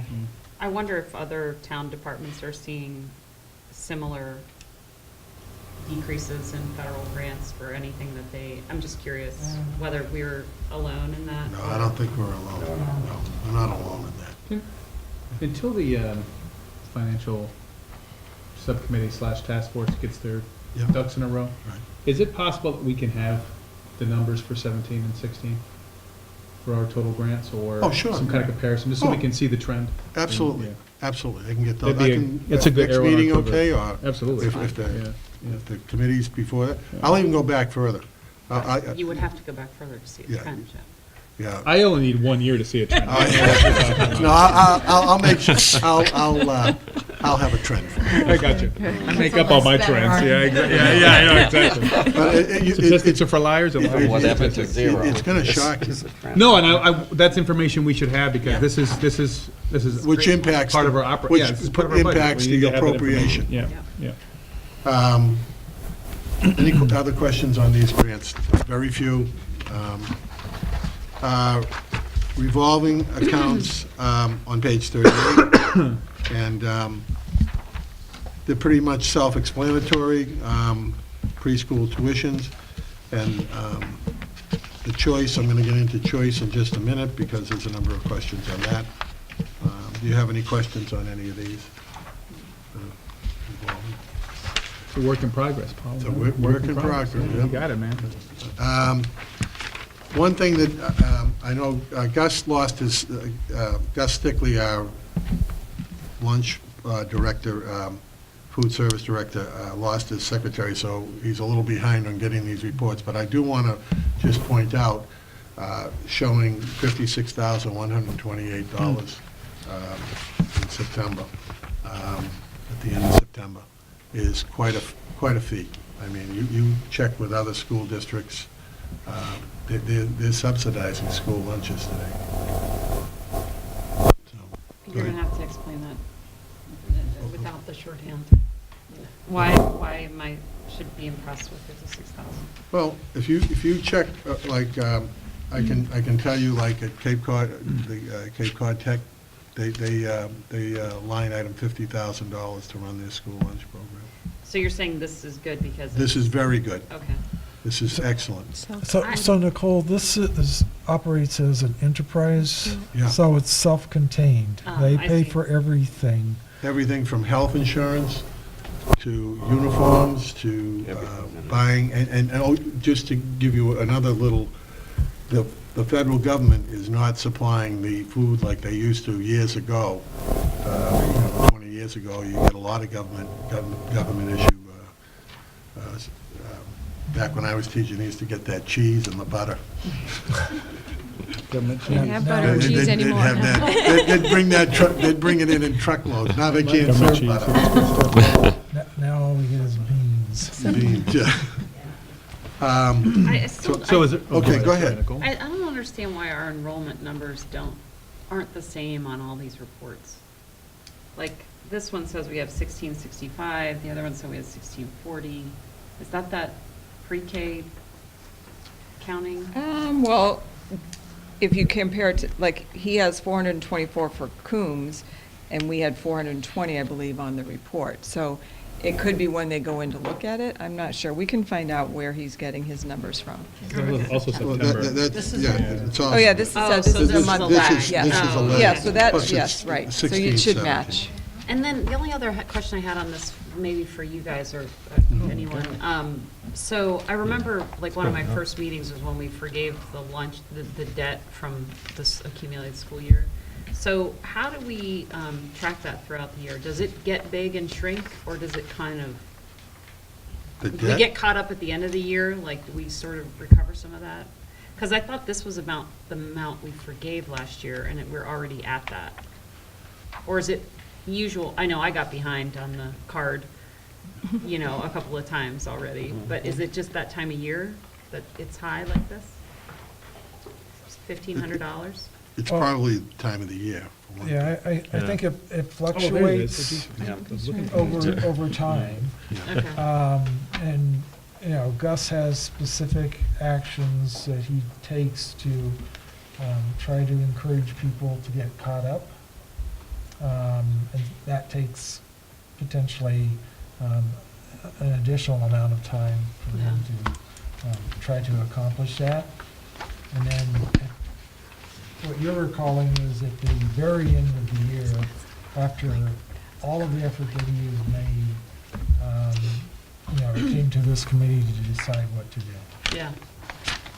Um, Okay, I was just curious if that number was high or not, that's all. Well, the comment that I had made to Paul when I had emailed him earlier was that, personally, I think it's a sad commentary that our total free and reduced is increasing year over year. Yeah. Yeah, yeah. That has been- that has been And honest.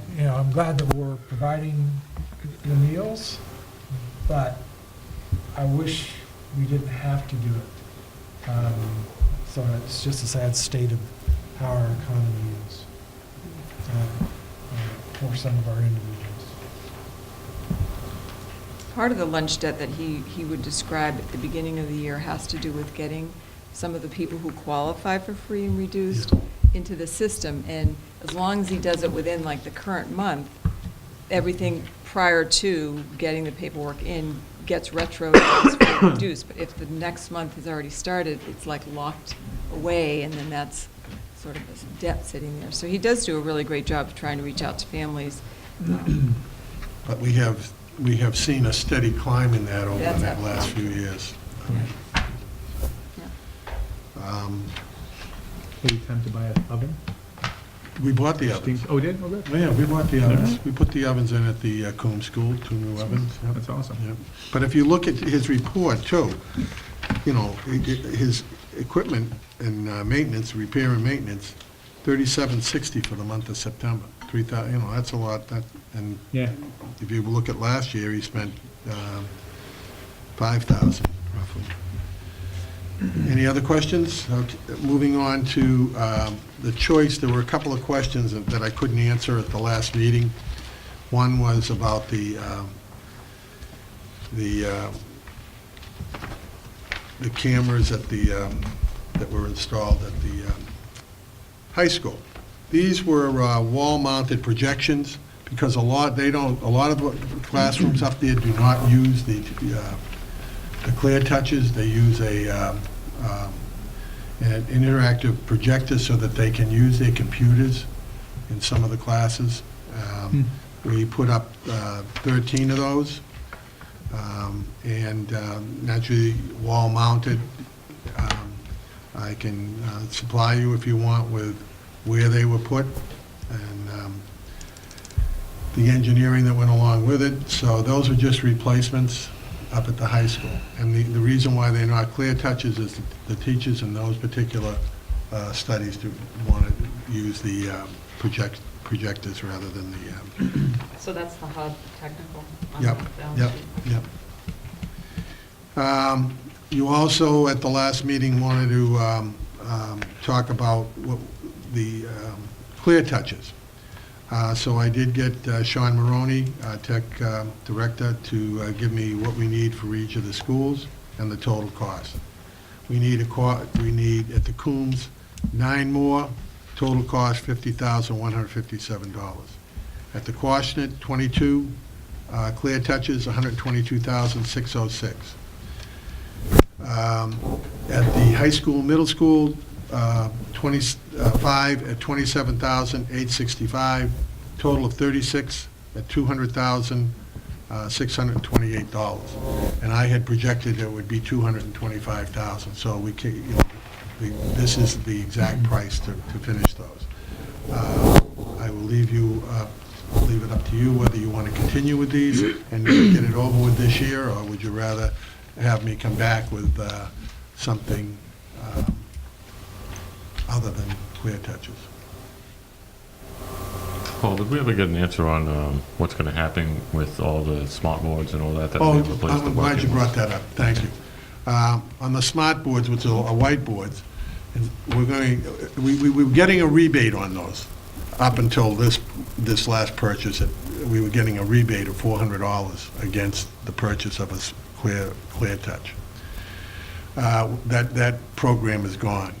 So what we're going to do is we're going to take the whiteboards are just like whiteboards that you put in the classroom. So we'll take those whiteboards, and anyone that wants a whiteboard in their classroom will use those to put in there and rather than purchase them from W.B. Mason. So we'll try to recycle the whiteboards. I think I was more concerned about the projectors, not the whiteboards. Oh, the projectors? Yeah. I'll have to check. I don't think there's any value in those. The bulbs are like Just the $200. bulbs. Yeah, just the bulbs. Yeah. Exactly. The bulbs, yeah. Someone's like gold. Well, It's like printers. I don't know if we can You know, use, printer itself we is might be, junk. I don't know if it's the same projecting system that we're using at the high school that we just I would be, replaced. I mean, I always talk about, I'm always over here stomping my feet about money, but I'd be interested to see if we could donate those to somebody, if we can't trade them in with Clear Touch or do something. I mean, Yeah. get some kind of idea instead of tossing them in the trash. 'cause Okay, I'll, I'm sure there's Good. some that still work, yeah, let me check on that, and I'll get back to you on that next month. What was the total Clear Touch price? I'm sorry, I missed it. I I'm couldn't sorry, keep up. 200,000, 2,628.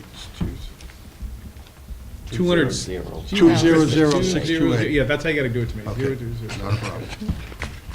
You're making me look so much better now. Thank I'm you. sorry? You're making me look so much better with my Yeah. misspeak So- before. So thank you. That's a much not fewer number. Exactly, than, exactly. You speak my language. So just to add my 2 cents on those projectors, you know, those, they call them short throw projectors. That's where the money is in those systems. The board is Yeah. nothing. Oh, yeah, yeah. Right. Yeah. But it's the projector itself and the arm.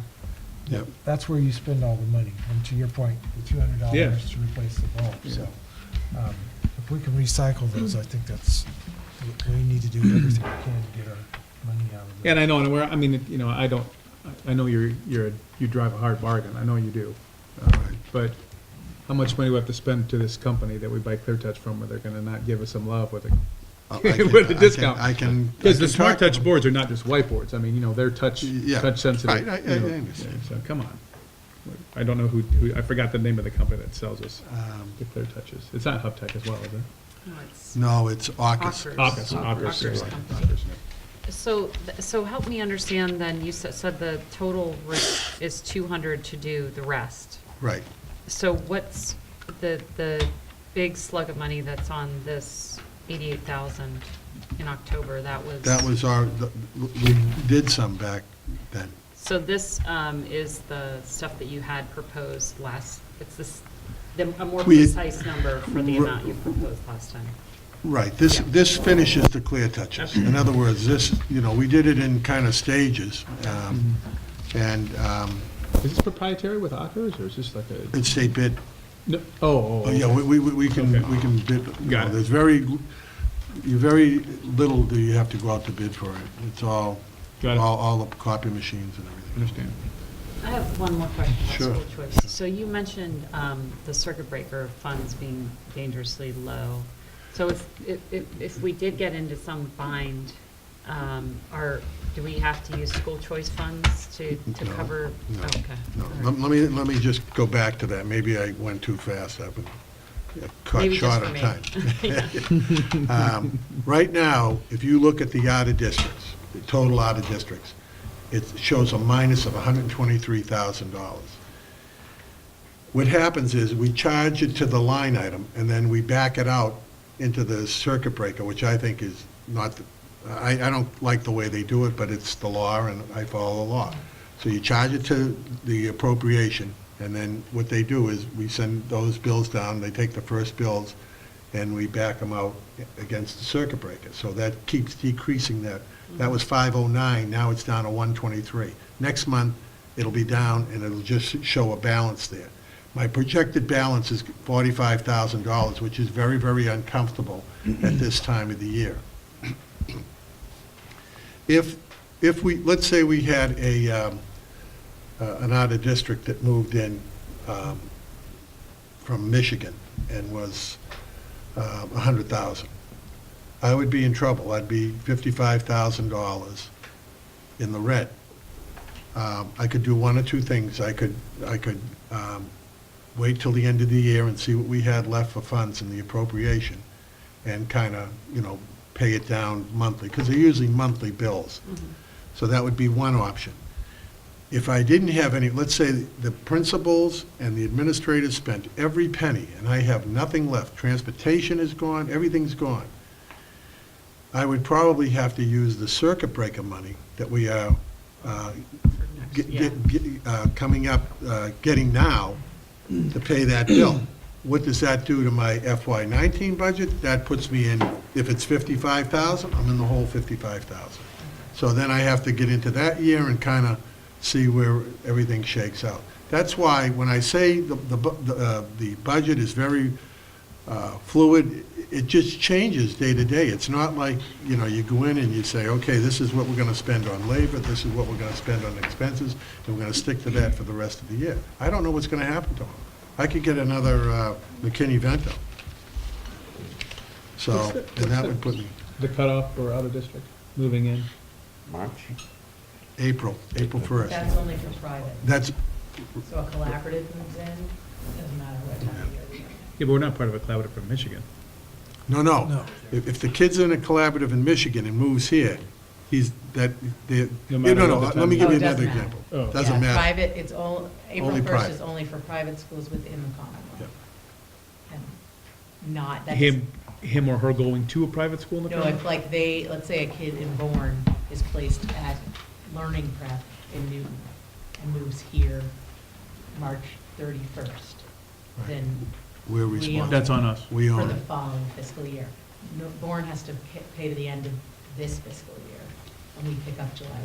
Right. If they move April 2nd to Mashpee, We own then Bourne has them for the rest of this fiscal year and the following fiscal year, but only if it's a private school, not a collaborative. And collaboratives can run up to 75 plus transportation a year. So that's, where I struggle with the move-in law because I'm like, oh, collaborative should be on that too. Yeah, gotcha. Okay. Now, one of the other questions, just, and I'm going to do this quickly, was that we're still showing $200,000 on the SPED transportation line, and I have already encumbered the in-district transportation for our SPED students, the regular transportation, and I received a bill this week on the out-of-district, and it didn't meet the agreement that we had, so I wouldn't pay the bill. I sent it back. I said, we'll have a conference right after Thanksgiving. So you're going to see that, but I should have it taken care of by the next meeting. One other question that came up about looking for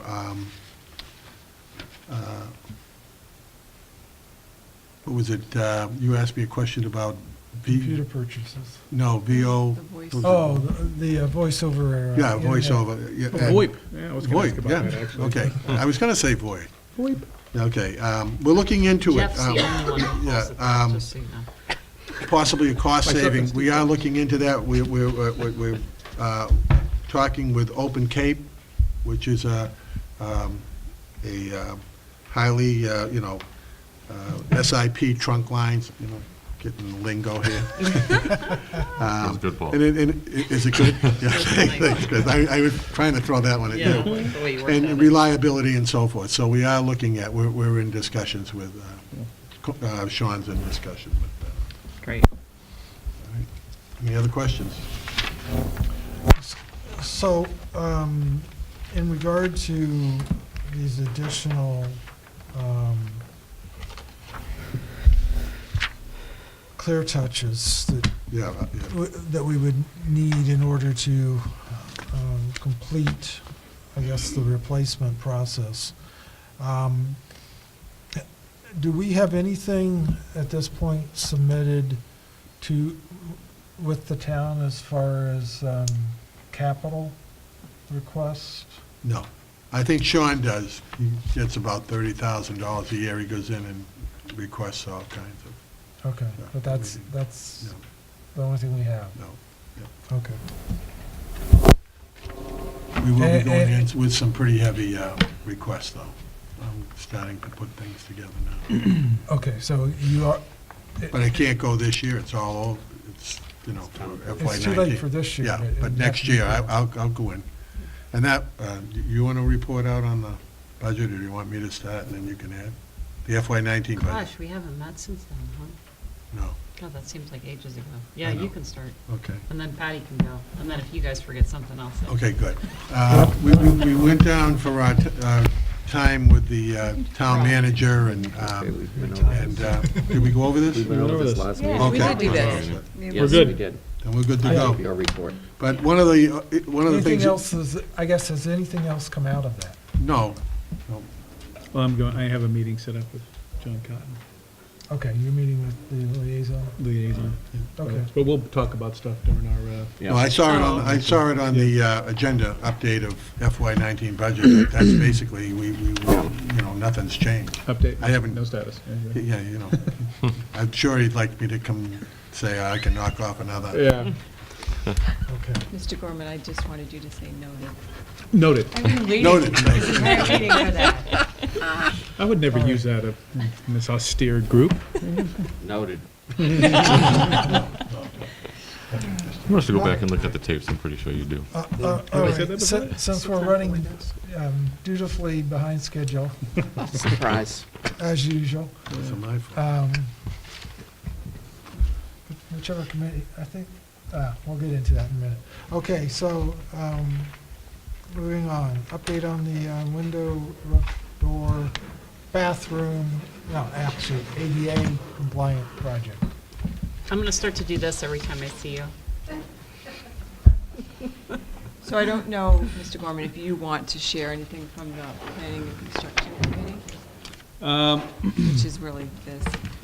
Yeah, honestly, this is the same timeline. The only thing we discussed at the planning and construction meeting was the fact that we're not getting the construction manager at risk, and that it's back to the original general contractor with all the time, with all these timelines, and that they expect it to be delayed, but still start on time. But I don't want to give any dates, but. Right. So is there any concern at this point that when they actually do put it out, that it may not come in on budget? Oh, no. Oh, no, No, nothing, none of that there was none discussion. of that. Yeah. Okay. Yeah, no. Just- I really think that there was, I mean, the CMR, and I don't want to rehash it, but I think the CMR, there was a much less talk about saving money than the fact that the contractor would be involved with the building of the plan from the 60% phase, as opposed to seeing the plan when it was already completed. I think that was the big selling point, but. Okay. I don't have anything to add. I mean, it's moving forward where I know last time I heard they had the meeting with, and you can fill in on that, right? They had the visit and like one person Had the showed up, visit right? like last, We did have a October meeting on the 30th. 30th, and we had one general one contractor general come, but it wasn't a required meeting. Right. So, other people have picked up the papers and are expected to bid on the project, but only one general contractor actually came to the site. We have 2 roofers also come, but more have picked up the papers. It just depends who submits that bid, but they did come to us. That was, Well, it'll be interesting to see what gets submitted then. Yeah, yeah. you can talk Okay. about that other thing. Any other questions on that? just that we're gonna do some of that work. We're gonna do some of the work in There's- February? We did have on the 30th of October, they also tested some of the tiles around the low windows and doors where there's a small row of brick, and they have to remove that. In that area, they wanted to test to make sure there was not asbestos present, but there is in like a 3rd, 4th layer of the adhesive. In one area, there was some asbestos located. So they are going to come in February over break and seal off certain areas, so when no one's in the building, so there's no hazard or a problem, but they want to make sure they have everything set before the project would really start. And they put down some temporary tile where they took up any other tile there. So it sounds like it's fully controlled, but February and April, when we really didn't expect much interior work, that would be addressed at that time. February and April vacation. They talk about it being 18 inches of tile in the certain areas wherever a window goes all the way down in some of the doors. But it will all be taken care of during April vacation, sealed off, and during the work. And there's no anticipation of any delay in the process with this being done during those 2 vacations. Was there a discussion about HVAC work in February? Was that true? Yeah, they're going to be taking down some of the ceiling tiles in that wing over there because of relocating that Right, unit. okay. Yes. So that will just be exposed. Yeah, it will be. I'm sure the students will Kids find will it be fascinating. fascinated to look up there. It'll be a good STEM topic. Exactly. That's right. There's 5 more feet of ceiling above us. Okay, any other questions or comments on that? Moving on, update on school committee goals. The only thing I wanted to share, and I know that others may want to speak, and I gave you I think it's slightly different than the one in the packet, just because we had the date. So the first, goal 1, action step 1A, we did have a meeting on the 31st of October. The two leads for that are Jeff and George, and Hope and myself and Mr. Funk were part of that. And there's a paper behind that we'll talk about. But in terms of the other action steps, 1B, the leads are Chris and Dawn, and there is a meeting scheduled for the 17th of November. The oversight on our policy through MASC, they indicated they would contact us late November, early December after the conference last week. And then the goal 2 with the action step 2A, which is the leads are Nicole and Jeff. There is a meeting scheduled for November 20th to work on that action step. And then I did also pass out sort of the results from the meeting for action step 1A, which was held on the 31st, I believe. And I think that is the topic of what you see listed below, and the proposal and potentially a vote, I think, is needed. So I don't know if you want me to explain that, or if one of the members, Jeff or George. would This was like to. actually George's idea, so you're more than welcome to Okay, bring it thank you. forward to Sure. him. So it's on this sheet, too. It's on the Yeah, sheet. second. You can see our goals Yes. that we had subdeveloped, and part of the goals was to establish a finance task force, which would consist of 2 members of the school committee, the superintendent, the assistant superintendent, and the business manager, who would meet and go over the budget, starting with FY19 and what we're going to do with FY19, and then the FY20 budget, which will be starting in January, and be thoroughly involved in the preparation of the FY20 budget. It's hard to say that it's already up to FY20, but that's where we're at. The idea behind this is that the 2 members of the task force would dig into the nuts and bolts of this, and then present our recommendations to the rest of the school committee. And just to add, when you're talking about the groups that this task force would work with, it also includes the leadership team in terms of, as we develop FY20. Oh, yeah. You're going to be interacting with principals, and they're going to be, what they normally do with us is explaining rationale and needs and wants. Okay.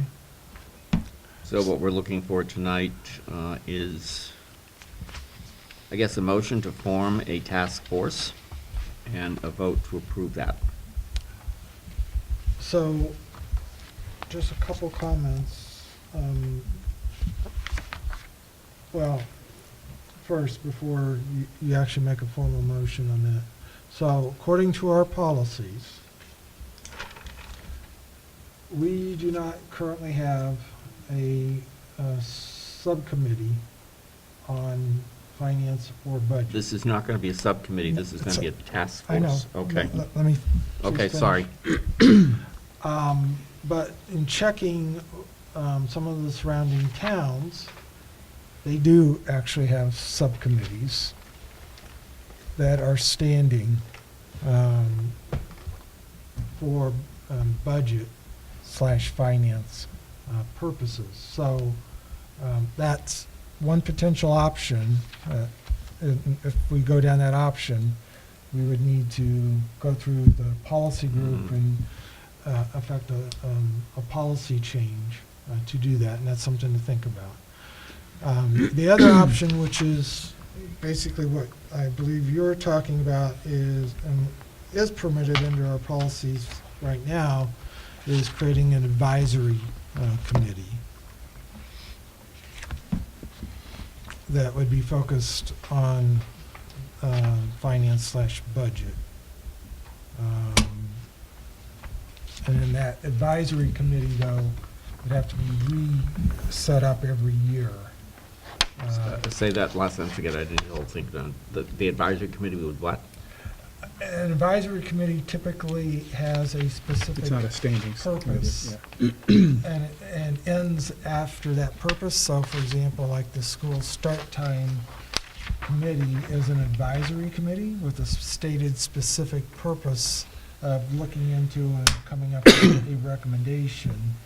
And we use that same process for the preschool and others, where we formulated a group looked at an issue, and then came back with a recommendation, and then, once that's done, then that advisory committee disbands.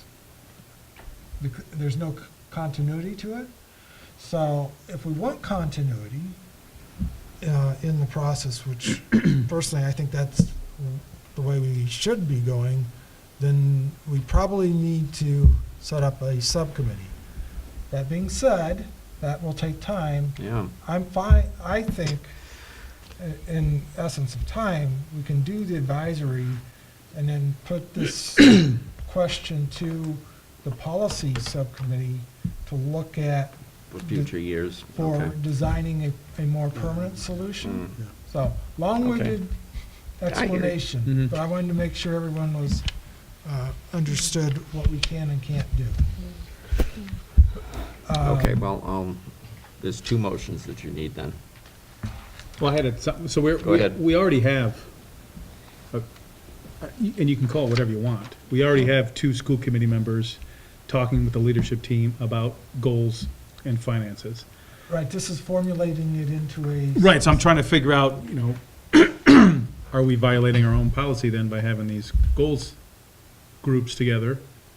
And so I'm just curious why we're all of a sudden pigeonholing ourselves and by calling it an advisory committee or a subcommittee, when I know for us, the financial subcommittee aspect of this was part of the goal anyway, to discuss if we were gonna have that or not. I'd also caution to have these 2 non-parallel, to make these parallel, because I think it'd be ridiculous to have the group of individuals working on the finances and budget strategic roadmap, and then have another advisory committee or subcommittee working on the budget. So even if this is only a short-term action, like you said, it's, just so we can get the goals laid out, get the initial financial roadmap laid out, discuss our group philosophy, funneled through the goal group to the leadership, and then from that point on, it's more formalized, and I agree with you that continuity would be important at that point. I think I just spoke in a big circle. So. It would also make sense, but I think you're already on it. Who's the liaison to the finance committee? Is it you, George? That's me, yeah. Yeah, so I mean, it would also make sense to have the liaison to the finance committee as well. Because I don't want to volunteer you for anything, but I'm saying, to me, it would make sense. Well, initially, discussing this at the goal committee, our request was gonna be for George and I to remain as whatever we determine this We're gonna call committee, ourselves. task force, whatever the nomenclature is. Yeah, and all I'm saying is we should probably formalize a subcommittee, if that's the long-term goal that we want to achieve, versus having a task force or advisory committee. Could I sort of play Please. devil's advocate? Sure. So you guys have your standing subcommittees now, right? So there's policy, curriculum, what are the other 2? Superintendent Negotiation. evaluation, and Wellness. negotiation. Wellness. Is its own subcommittee? Yes. Are you certain? It's not a Yes. liaison? No, Role? it's wellness committee. Okay. That's me.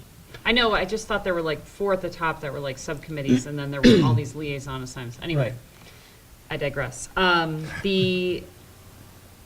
This is the first time we've had goals for the school committee, as I understand it. And I see these as more ad hoc because they'll change from year to year. And so the initial, and the reason I mention this is because I'm doing kind of the communications, which is no less significant than finance in terms of the strategic, and we are also kind of trying to put together something that's multi-year, and maybe it should just be 5 years, just like the budget roadmap, so that we have kind of a parallel.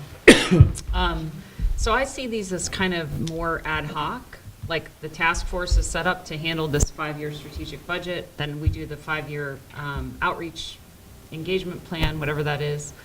next year, the committee may decide that our goals might be different, and we'll have in hand this 5-year roadmap and this 5-year outreach strategy. So I think I would I don't think I'd be supportive at this point I may be biased because I sit on the policy committee. And I just want to qualify In the the note of statement full by saying disclosure. that I do not think we need to consult the policy committee on this. I agree. I think we should vote on, if they want to have a task force so that it'll kind of make things run a little smoother in terms of getting this done.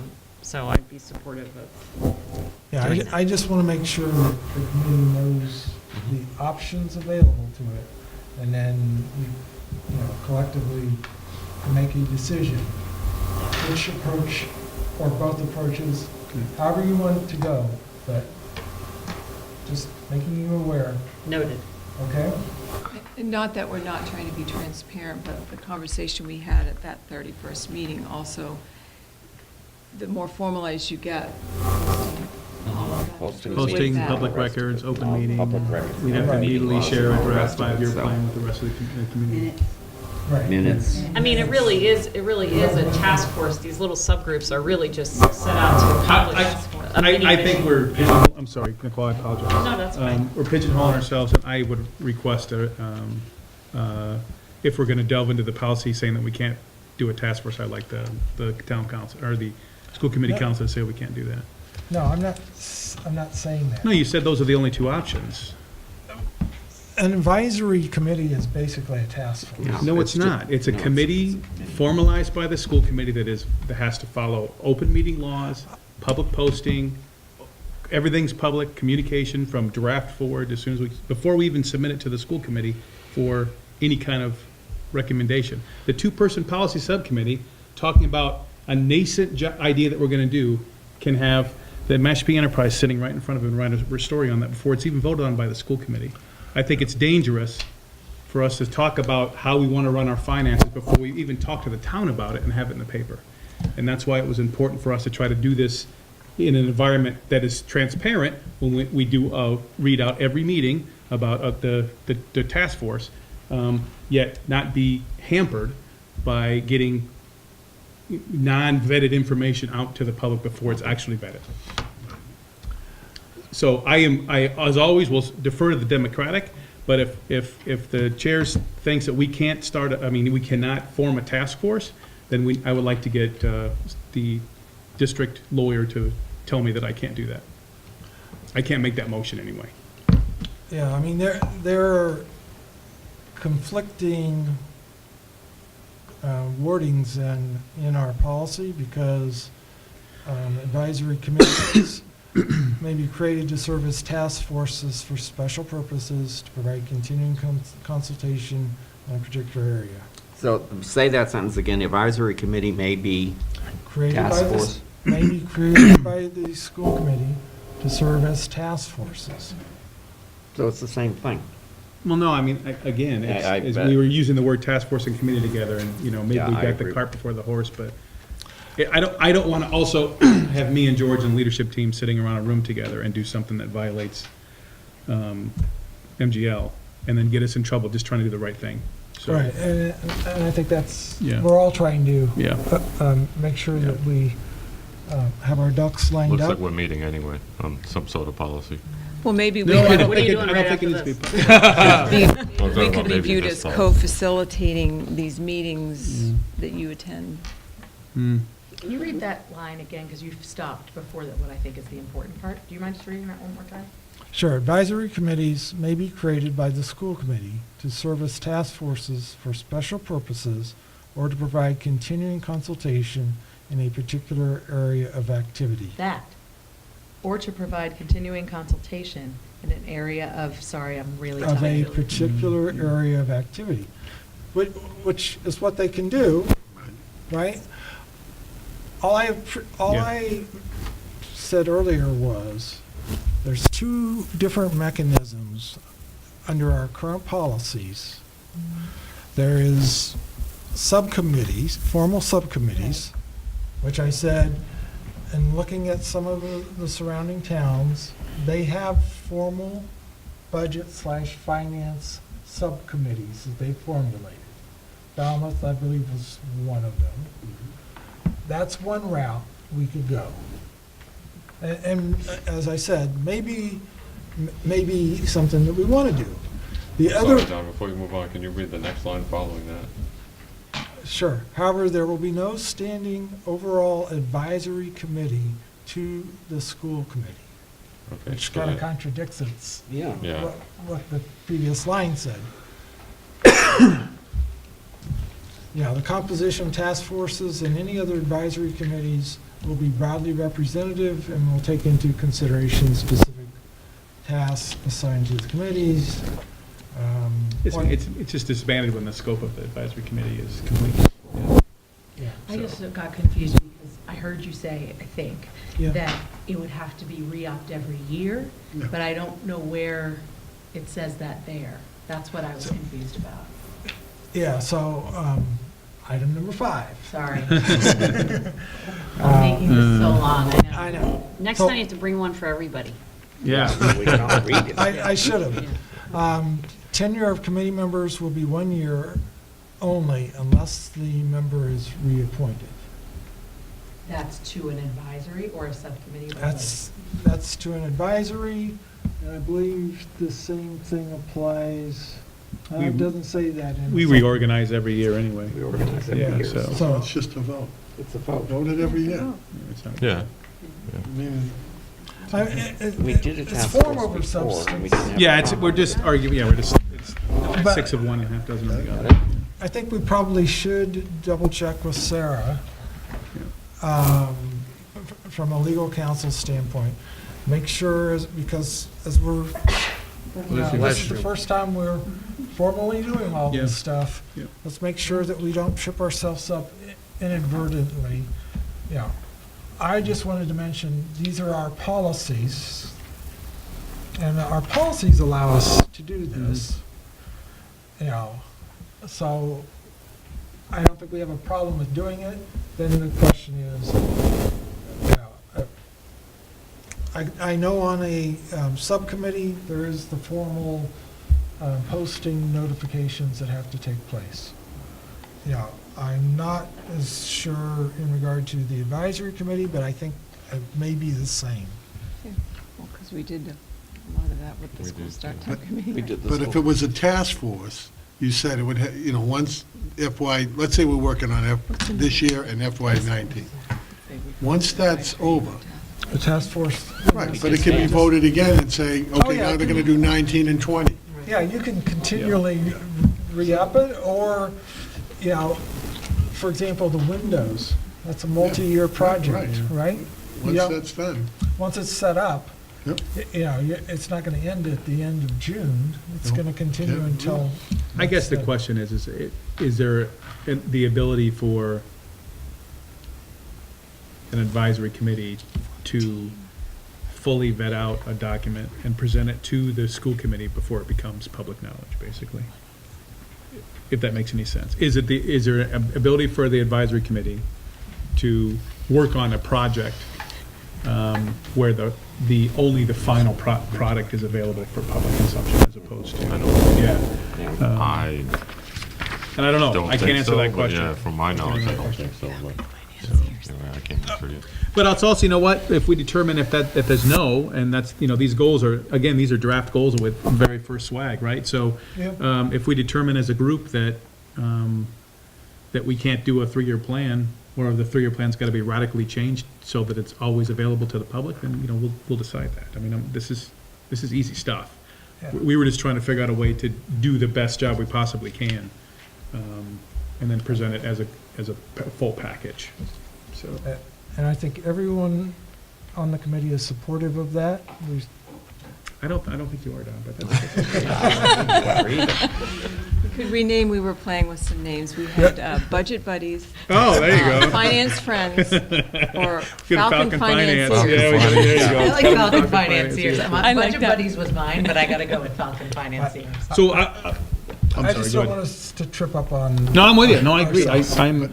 But I don't want to see, what I don't want to see, and we discussed this at our meeting, is that the public is learning Yeah. about information before day-to-day. the other three Yeah. people that are That's on. the main reason you that's- do the that- task that was force, our is main- that you Well, want that's the to question we need to ask, and we'll get an answer about it. There's got to be a way that we can do this without To going do that, to executive committee. that we meeting don't every have to time. publish the meetings that we're holding at this point in time so that they're open to the public.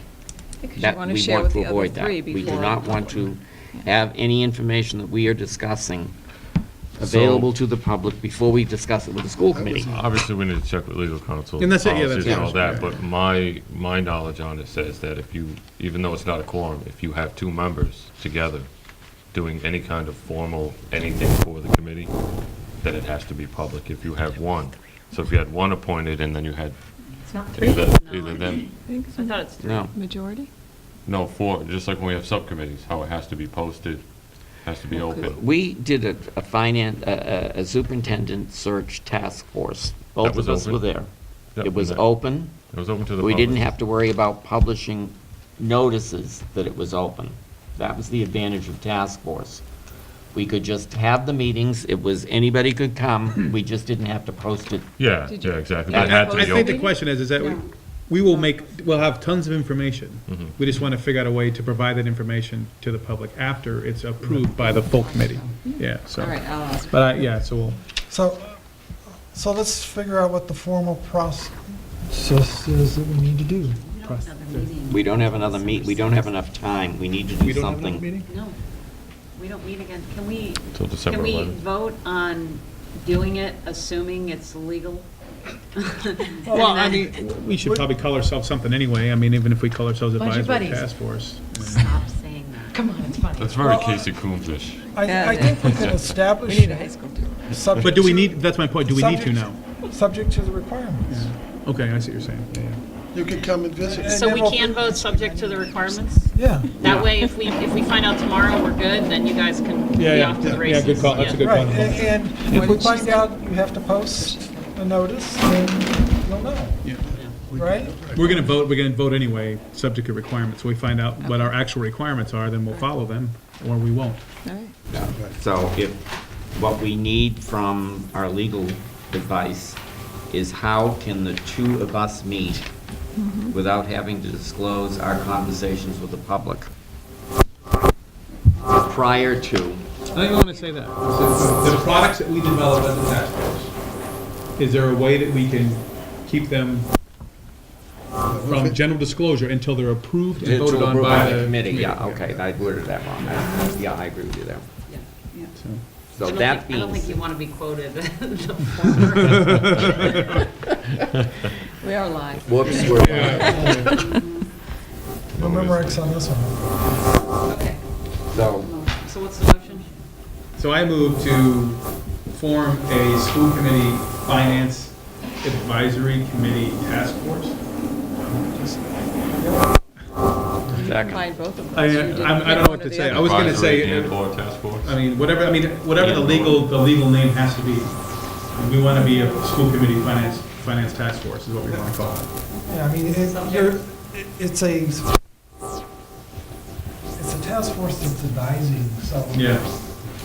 Yeah, it doesn't really matter. Subject to the restrictions provided by, Legal counsel. okay. Second. Any discussion? You have a sense of humor, lady. You're moving it along. Move the question. Jumping the gun there, Tom. Yeah, I know. Hearing no discussion, how do you vote? Yes. Yes. Yes? Yes. And yes. Just make sure we got our ducks lined All up. right, now the next I thing. move to appoint George Schmidt and Jeff Gorman to the school committee finance advisory committee task force. Subject to. Subject to, do we have to do subject to requirements? Making a motion to appoint yourself and George. to the- George and myself. And I George and yourself, well, the two of you. George is first. The two of you. I Two second- we use. George's I first. second the budget buddies. Okay. The two Gs, GG and GS, that's what you go by in my notes. Second. Second. Oh, you said. Thank you. How do you Move vote? the previous question. How do you vote, Nicole? Yes. Yes? Yes. And yes. Unanimous? Congrats, guys. All right. Congratulations, everybody. Any new business to be brought forth to the committee? Say again? Any new business? No. Committee reports then? Nicole? I had a collaborative meeting tonight, and missed the executive session, but I did report out that we had our October school committee meeting at the tribe, and shared out about the sketch that Jesse provided that was public, and that we were finding it useful to share with our staff, and that these orientation presentations were going to happen in pretty short order. And I relayed to Nitana earlier, before the meeting started, that Dennis Yarmouth and Brewster in particular were both interested and would like to see the sketch. So I think as the liaison, I can forward it just to those school committee members that are part of the collaborative. But there could be other people who are interested. They didn't grab me before I left. And then, gosh, there was a second thing. Come back to me. No, that's timing notes. There was one other thing I wanted to say. Also, on the substance use, we had our sixth, believe it or not, open house last night, attended by actually 5 people from the school department, or related one way or the other. The school department provided the food for this particular gathering. We had over 30 show up, and were referred to treatment either that night or hopefully today or tomorrow someplace. So it is the big thing that we had happen was an appearance by a probation officer out of Orleans, and that will spread the news dramatically to the other probation departments and courts around here. So it's moving well. That's it. That's it. Can we circle back real quick? Sure. Okay, just so I. Oh, I don't even go for it, yeah. Okay. The other thing was that the Waypoint Academy is having a Thanksgiving celebration on the 21st, which if any of you guys are interested, the Waypoint has moved now to the Wing School in Sandwich, and so it's in a new location. We have one Mashpee student at Waypoint right now, but it's at 10:30 on the 21st. If any of you guys want to go, let me know. I may go, so if more than one of us goes, I want to give them a heads up. And then the last thing was Dr. Bogdan was there to talk about the ASLP. This is the program that's run at Mass Maritime in the summer, affectionately referred to as Nerd Camp among attendees. But they are, and so I guess Gil Newton comes in January and does parent nights at a lot of the school districts.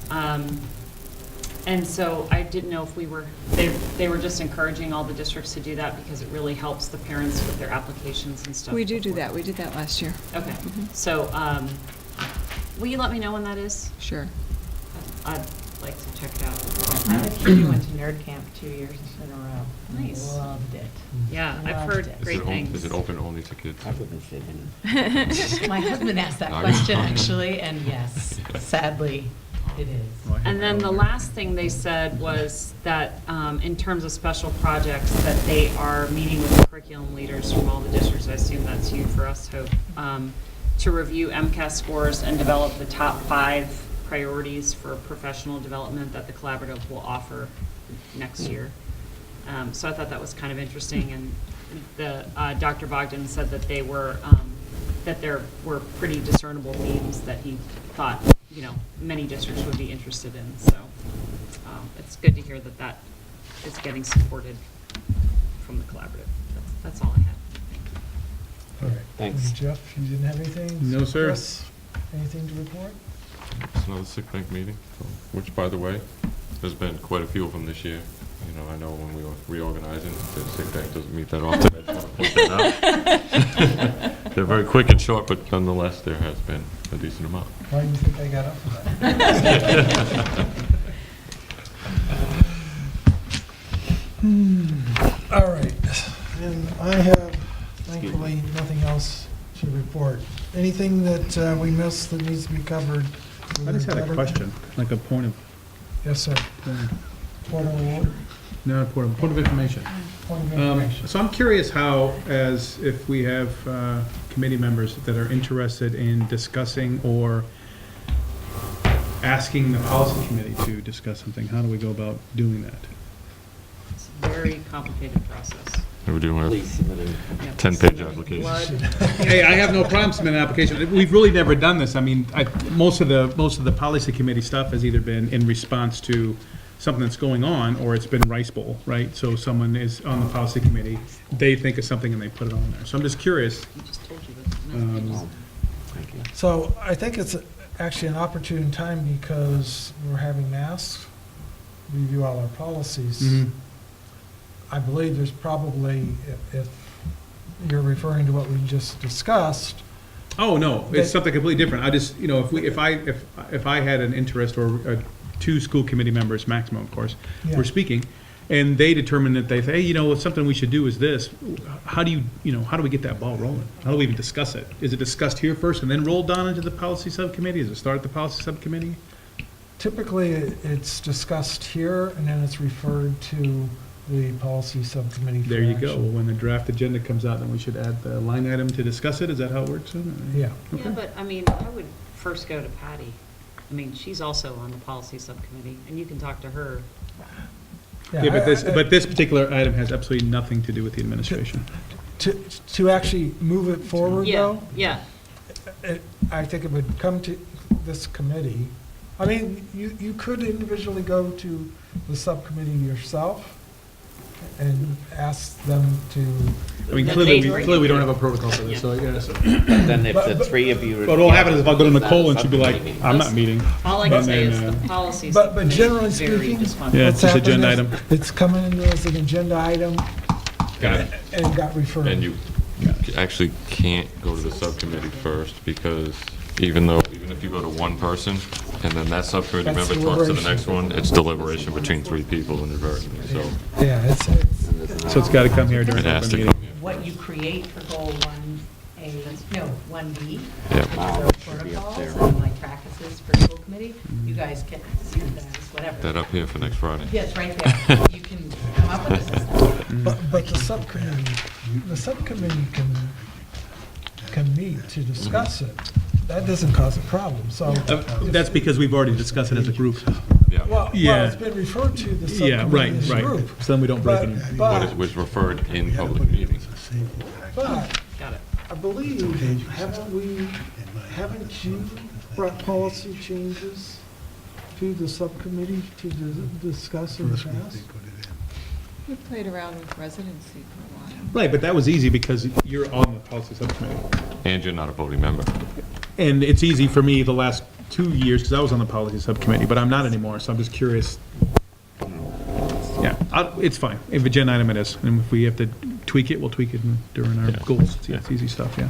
I mean, it's a good point, though. Since you circulated this and we're talking about policy, that, wherever you found this, this isn't even It's current. way out of date. This is our policies. Well, yeah, but the Subcommittees subcommittees of the and school the. committee, they're not No, I right. know.